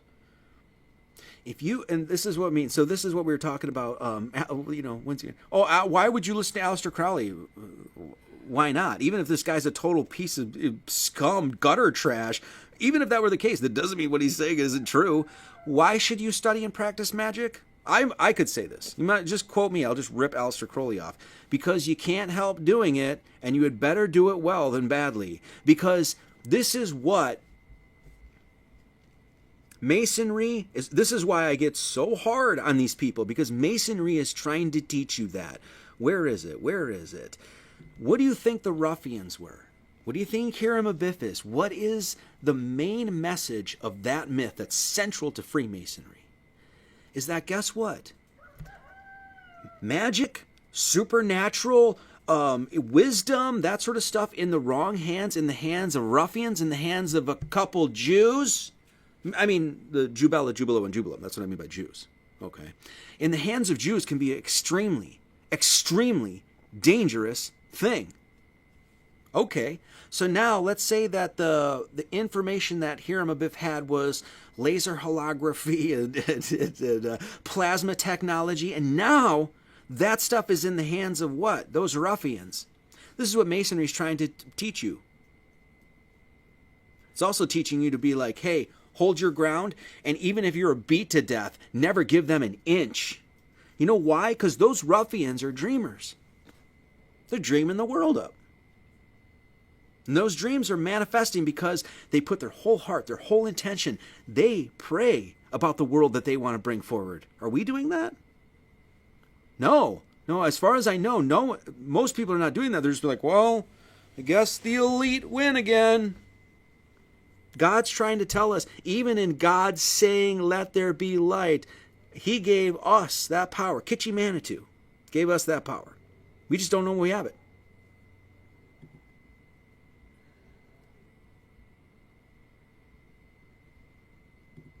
This is what this is about. This book, secret. You mean you're promoting the secret? No. Most of this is trash, right? Of course, right? I mean, just like, oh, your heart's desires, everything like that. But when I actually came across this a long time ago, the fundamental idea, I was like, no, that's sound. This whole idea of like manifesting your reality, that what you think, what's your heart intention, somehow and in some way will be expressed in the outside world.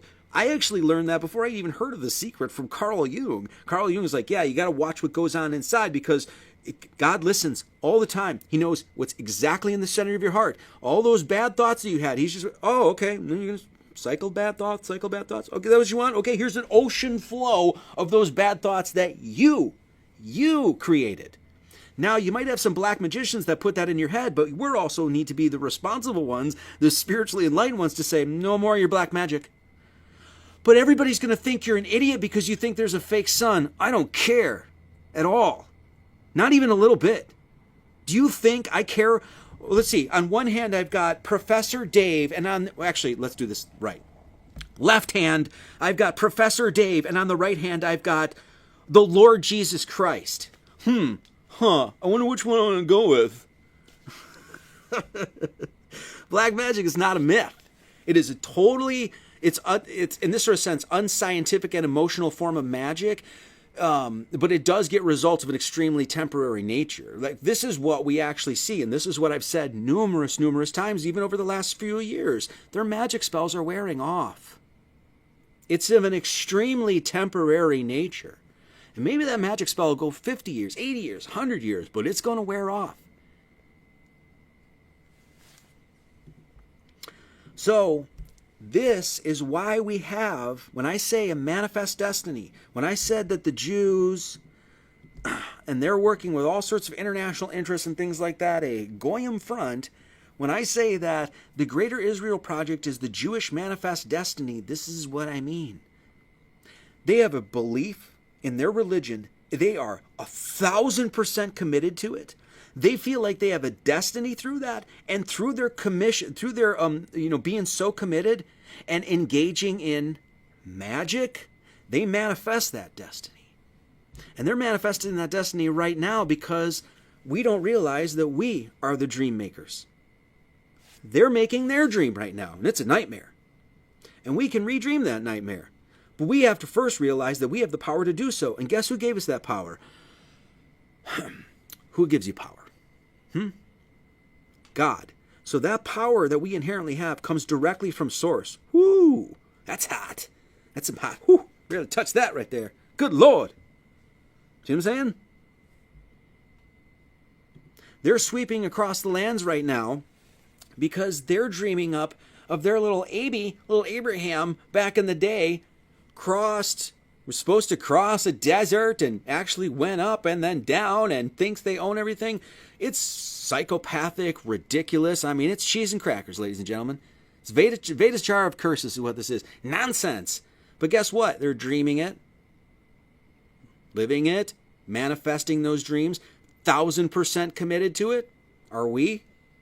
Are we committed to it the same way?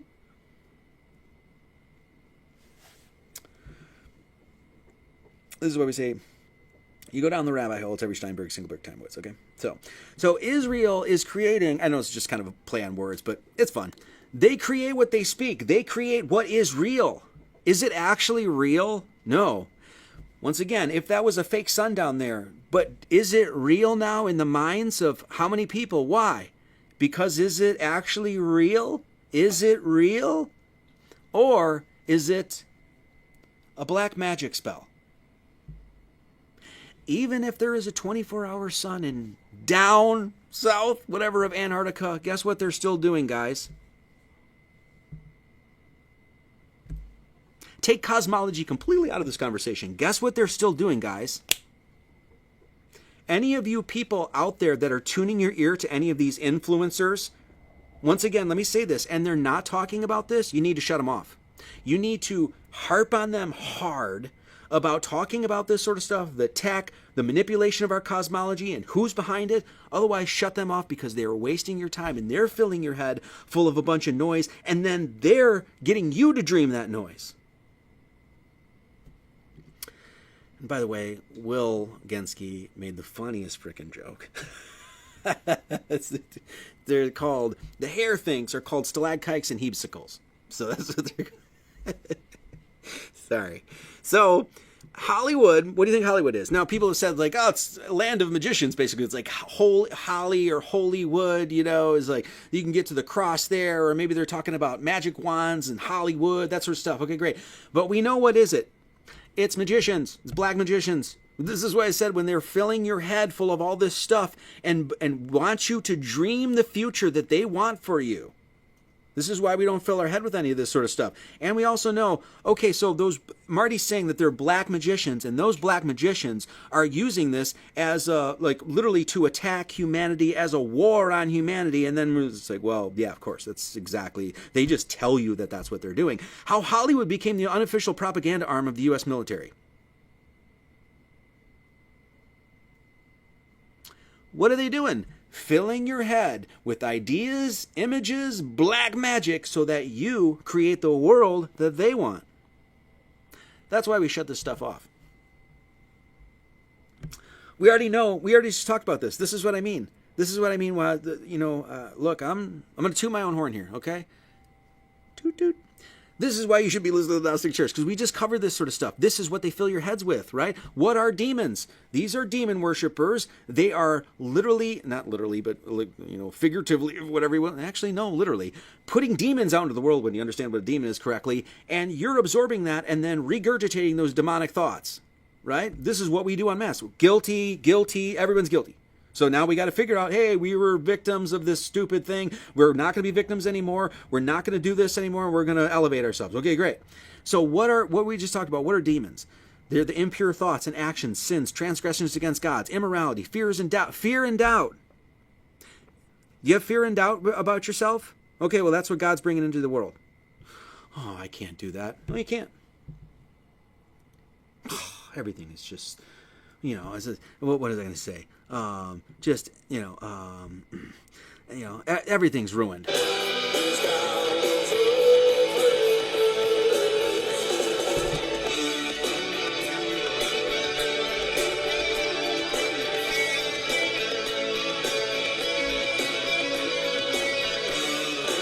Oh, yeah. You know this song? Now everything's ruined. Yeah. Now everything's ruined. Yeah. Oh, great song.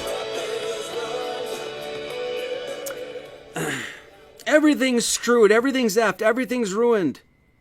What's that? What do you want? God's like, what? Huh? Oh, okay. Cool. Yeah, sure. Is that what you want? See what I'm saying? Believe in your heart that you're meant to live a full life of passion, purpose, magic, and miracles. We do not need magic to transform our world. We carry all of the power we need inside ourselves already. J.K. Rowling. Magic exists. Who can doubt it? When there are rainbows and wildflowers, the music of the wind and the silence of the stars. Nora Roberts. Pretty nice, huh? How about this one? If you can dream it, you can achieve it. Walt Disney. And everybody wants to think that this guy's some satanic guy. I don't know, guys. I don't know. I think Disney was probably hijacked after this guy got a hold of it. Because that's what they do. So, Club 33. You mean like Marty Leeds 33? Maybe you guys just... Maybe there's some information that you're kind of missing. Maybe you just went full retard and King Nico, and you're going to be a Freemason Slayer or something like that. So, we're not victim of the elite. We're not victims of the elite agenda. Maybe we have been, but we can wake up to that. The thing that they don't want us to understand is that we are the dream makers. We are just realizing our power to dream again. The human spirit, quote me, the human spirit will always be more powerful than any weapon or mind spell. Do you know why? Because where does the human spirit come from? Where does it come from, guys? Okay, cool. So let's start dreaming and manifesting those dreams. Okay? Now, going back to this, what do they want us to manifest? All of this. That's what our entire world is full of. Porn, Hollywood, addictions, all of this other stuff, so that you create their nightmare. You do it. We do it. It's a battle of the mind, always is. The battle of this is, basically overviews of essentially what the Bible talks about. When it says, is this a war? As we know, is it a war of flesh and blood? Well, I'm not saying that there aren't physical things we have to undergo, that sort of thing, but always, it's what? It's a war of the mind. Why?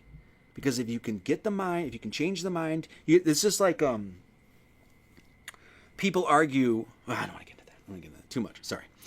The battle of the mind is a spiritual battle where the enemy tries to influence a person's mind to get them focused away from God's truth. The battle of the mind is a spiritual battle where the enemy tries to influence a person's mind to get them to focus away from God's truth. What are they doing? What's the truth? This is geocentric. Everything's spinning around us and God made it all for us. What are they trying to get you to do? What was TFE all about? As far as I can tell. Once again, maybe there's a 24-hour sun down there. Maybe. I still want to know about squishy sun, though. That's all. It's important to know the truth, okay? And ye shall know the truth, and the truth shall make you free, okay? It's important to know the truth, but you also can't, where is this? I want to make sure. You also can't, you have to know about it, but you can't just sit there and wallow in it, okay? There's a huge difference between being ignorant and being knowledgeable and not wallowing in the knowledge of the darkness, okay? So on the top, it's not okay. As a Gnostic, you need to know. Part of that knowing is going into the darkness so that you can come out of it. You don't go down there, you don't get to the other side. So you got to know. You can't shut your ears to it. Because eventually God's like, oh, you shut your ears to it? You're going to have to go back down there again. Eventually you're going to have to open your ears. Because you're going to have to open your ears in order to hear my word, God says. there's a difference between ignoring all of the crap that goes on and allowing that despair to help them to continue to create the nightmare. That's what they want you to do. They want you in cycles of despair, cycles of listen to what they're doing. Oh, there's no hope. Everything's ruined. Yeah. That's what they want you to do. Mind spells, magic, psychology. That's what this whole thing is about. Tricks. Okay? It is not hopeless. If the situation was hopeless, their propaganda would be unnecessary. If the situation was hopeless, it's never hopeless. I mean, that's such a... As a young man, I didn't realize that. As an older man, it's so rock solid. If the situation was hopeless, their propaganda would be unnecessary. If the situation was hopeless, their magic spells would be unnecessary. This is what we talked about, responsibility and magic. Temptation is the price that the human race pays for intelligence. Therefore, the serpent of wisdom is also the eternal tempter. Why is the serpent the tempter and also the symbol of wisdom? Because that serpent has tempted you away from God. And what do you have to do? You have to be the warrior. You have to be the serpent slayer. You have to be the dragon slayer. And you have to go and take that serpent and grab it by its neck and its poo on a stick and holy shrimp scampi, strangle that mother fudger and the silly goose pants licker and end him. Say, I got you. Right now, the serpent is saying, stay, go, believe in this, believe, blah, blah, blah, go away from God, that sort of stuff. And we just thought that we were just kind of strung along by this the whole time. We're not. Okay?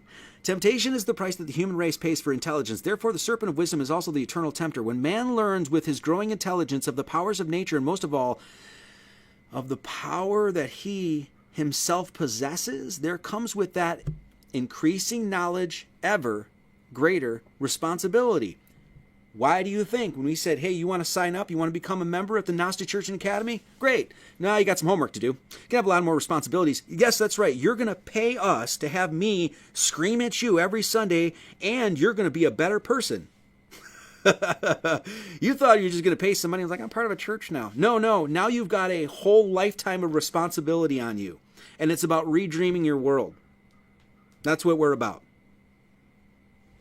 So, if man today knew of the God powers that lie dormant within him, he would be the most dangerous creature in the universe, both to himself and to the plan of things. The soul must grow with the knowledge that it gains. Otherwise, the organisms will ultimately destroy each other. This is why when you say, the more and more power that you realize that you have, the greater and greater responsibility that's put on your shoulders, and that's all part of it, because guess what? You have the power to create hell on earth as they are doing, or you have the power to what?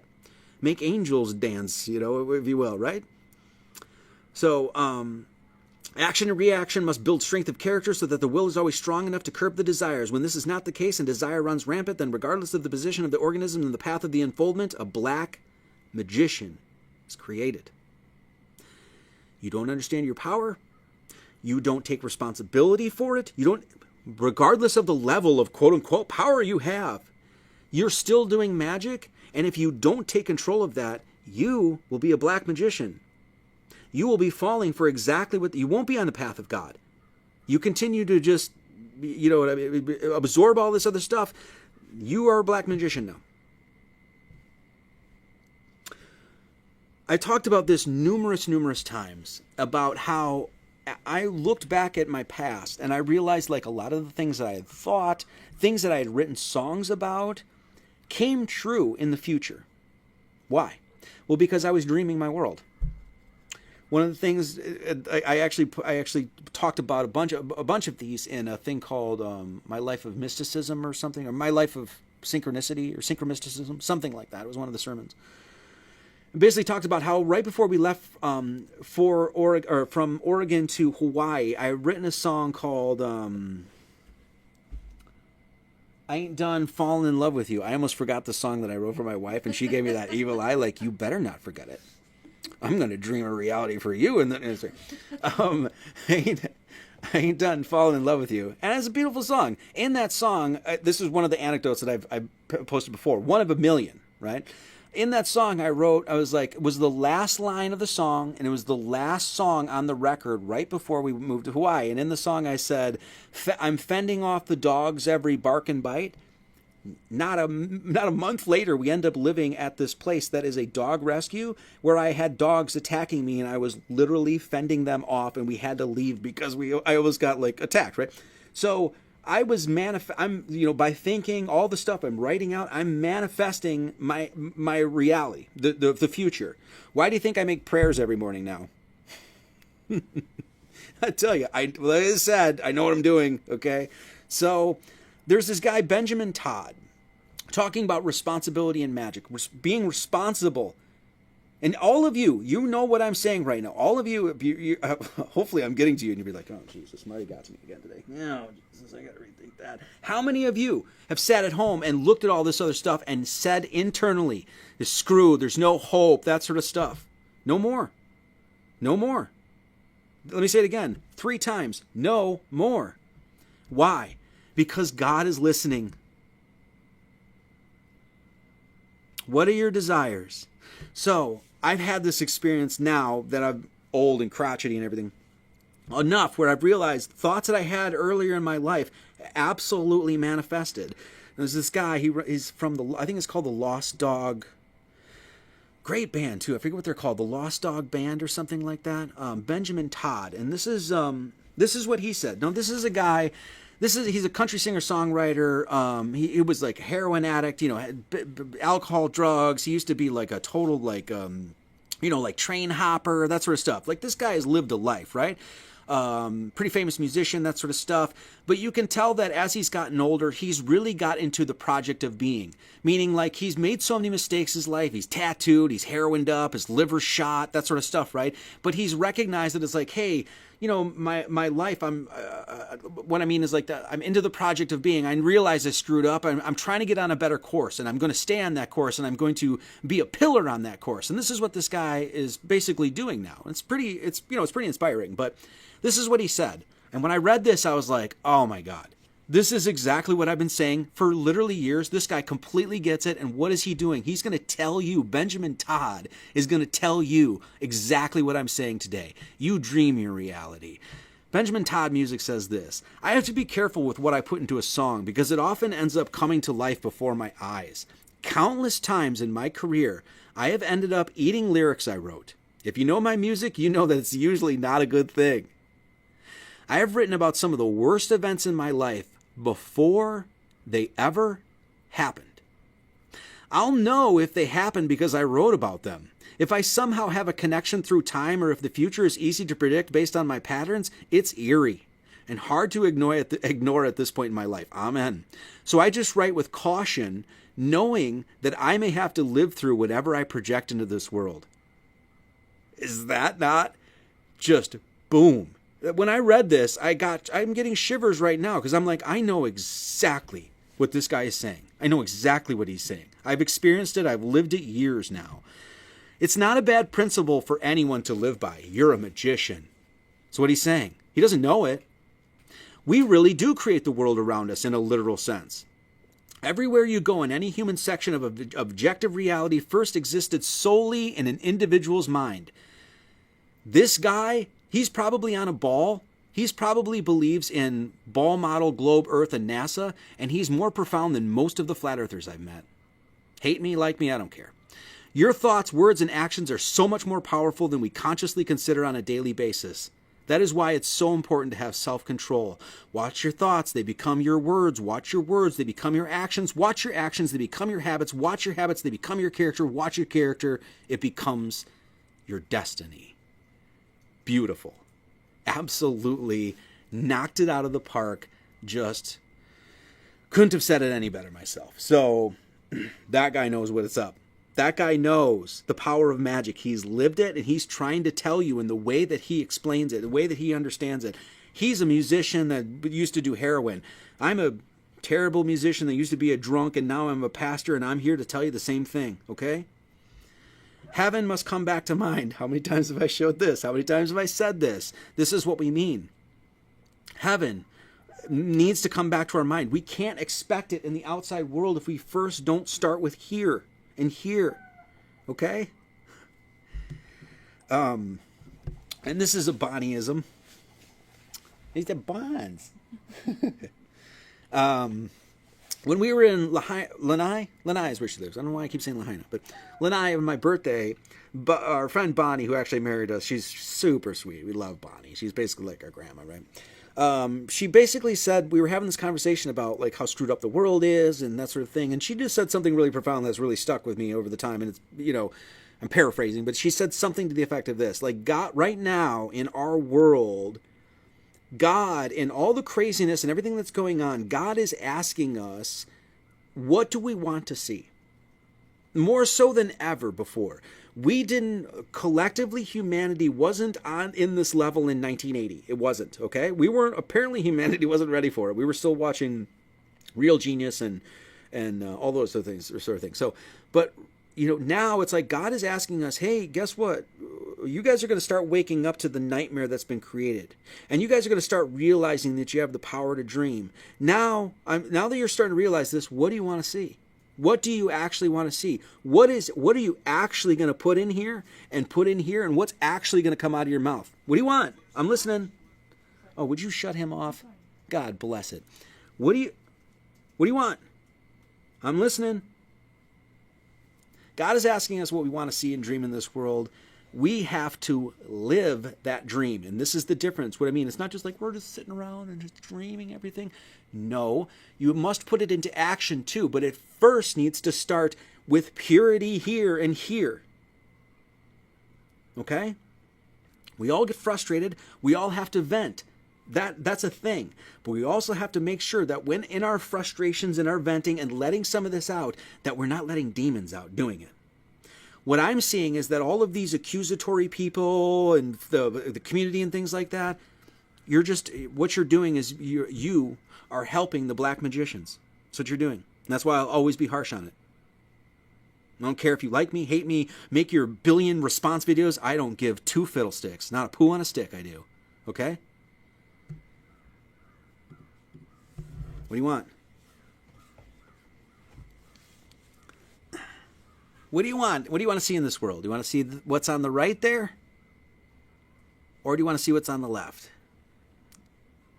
What do you want? Hey, guys, down there, what do you want? Your wish is my command. When we do, we are the dream makers, and when we do start redreaming this world and actually living that out and manifesting those things, you know what we need to do? Our faith must be 100%. Our faith must be 100% when we dream our future. Now, if we dream something and then all of a sudden it didn't come true like we had hoped or something like that, do you know why it probably didn't come true as we hoped? Because God was like, no, that's not what you need. That's not what you need.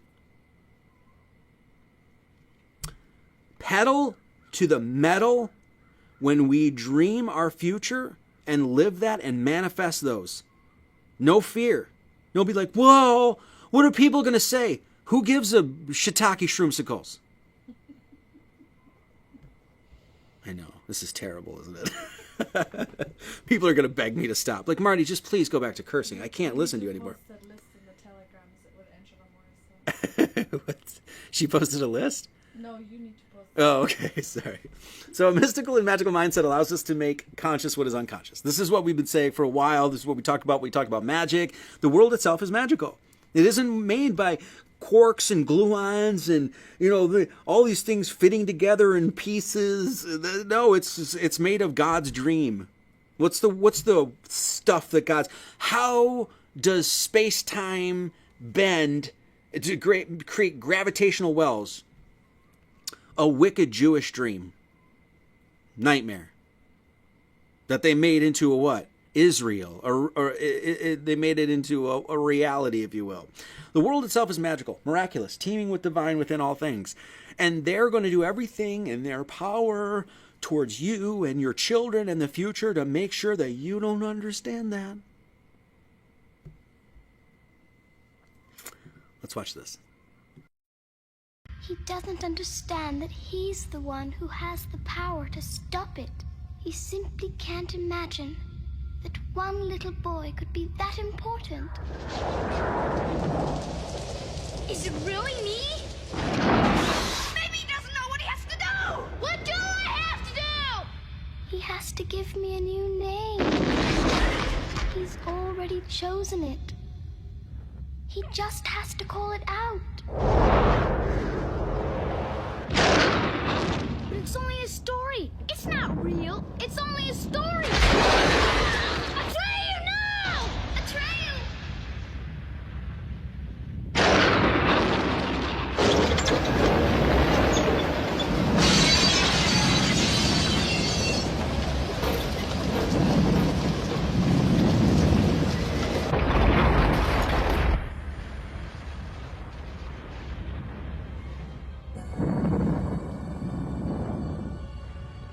Bastian.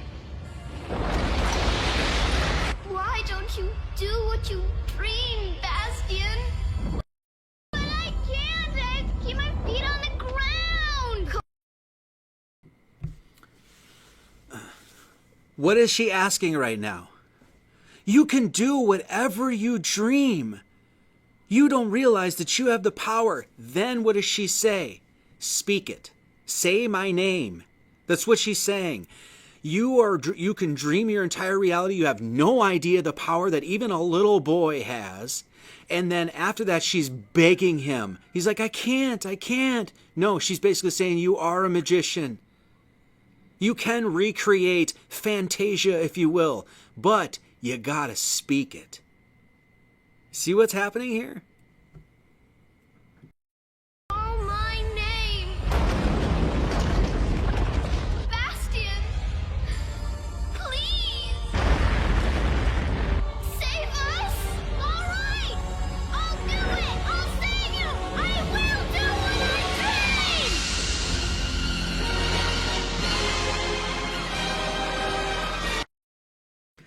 I will save you. I will do what I dream.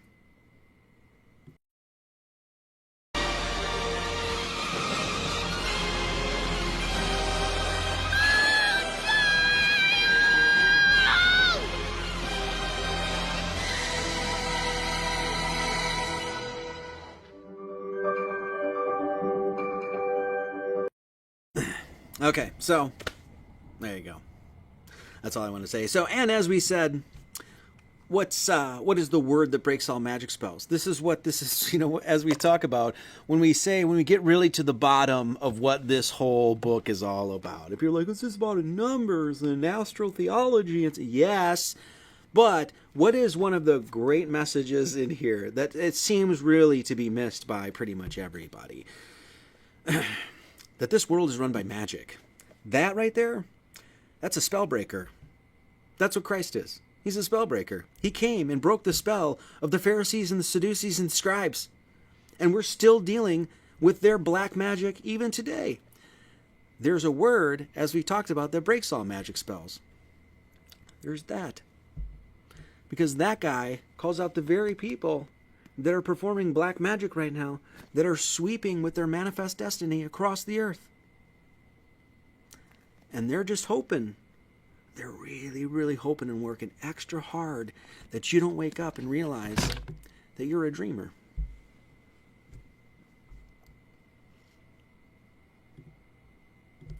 And if you're a dreamer, you're a good bird. That's it. That's it. Okay. Thank you all for joining today. I hope you did learn something. Little review. Yeah, as far as I can tell, they absolutely faked the sun in Antarctica. If that turns out to be wrong, great. Well, then we'll just figure out, great. Well, we explored that avenue. Turns out that's not true. Okay, we'll find out what's right. Like, anybody that has any problems with what I'm saying right now, what you're doing is showing that you are the shill. It's that simple. You're showing that you're a toddler, intellectually, spiritually. And we don't care. Okay? So, 24-hour sun in Antarctica? No, I don't believe that there's one there. As of right now, no, I think it's hogwash.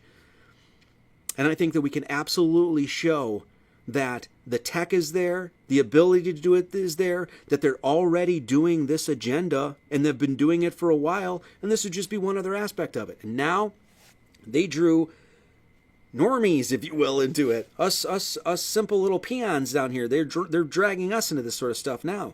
and ruining people's lives, and then getting people that are supposed to be, at least as far as I'm concerned, should be like loving, at least caring, or at least tolerant of one another, to fight one another. Wow. It's almost like we just underwent a massive psychological operation. What's the effect of it? That? Okay. Snap out of it. Snap out of it, guys. It's time. Okay? If you'd like to become a good bird, you can become a good bird at Subscribe Star. You can become a Phoenix bird, an Aquila bird, a Cygnus bird, or you can become the greatest and grandest bird, Time of the Pete. We do have donations and things like that of course, on the site. And once again, we do have the PMA. If you'd like to support, if you'd like to become a part of the church, that we really appreciate that. Of course, we have donations, Venmo, Buy Me a Coffee, Cash App, Subscribe Star, all the places.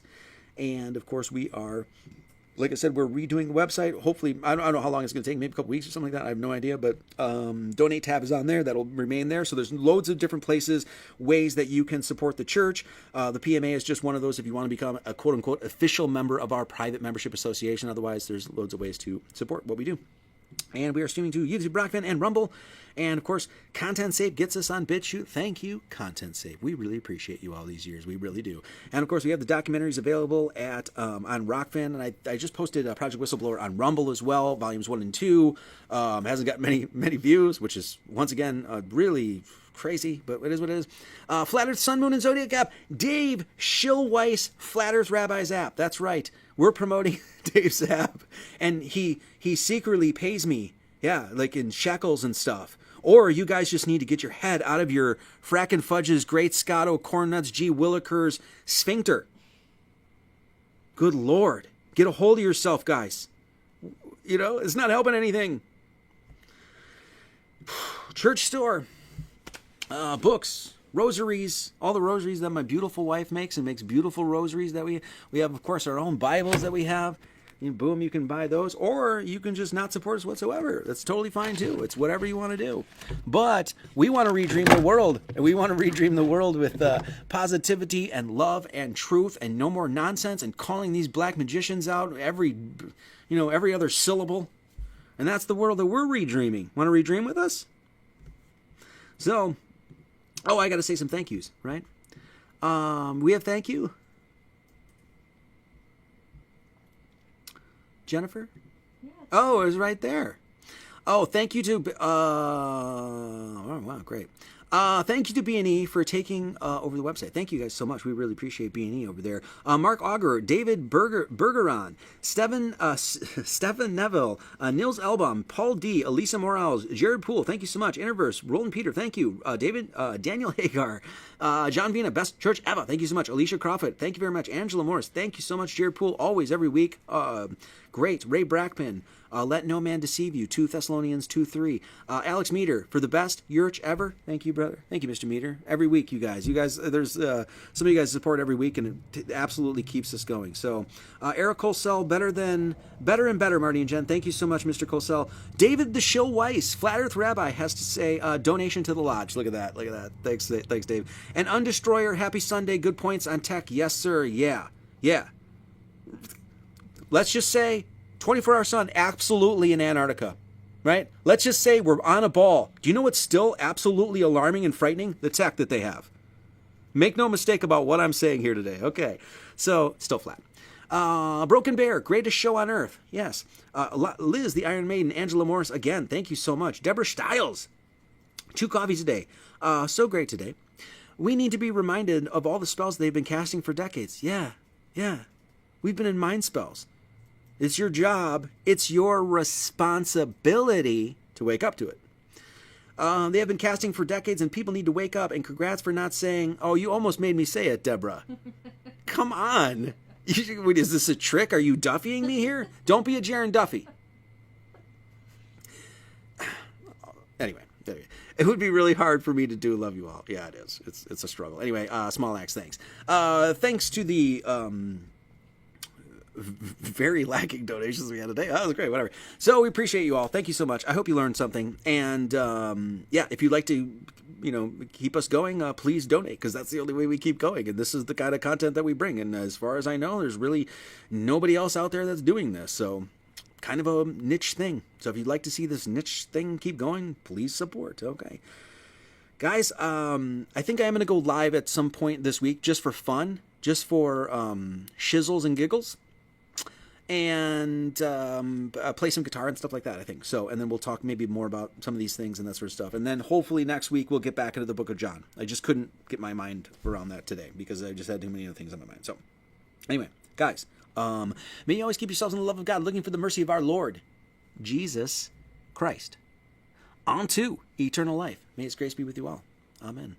Okay, we're going to listen to some more Brian Jonestown Massacre because that's just what we do. This is called Nothing Can Stop the Sound, and it annoys my wife, but it's such a rockin' song. So, guys, hopefully we'll see you sometime this week. And if you'd like, once again, Telegram chat, wonderful group of people in there. Hilarious, by the way, too. Funniest chat I've been in. So, and that's it. Okay, guys, hopefully we'll see you sometime this week. All right, we really appreciate you. Hope you learned something today. And that's it. All right. As always, many blessings and much love to all.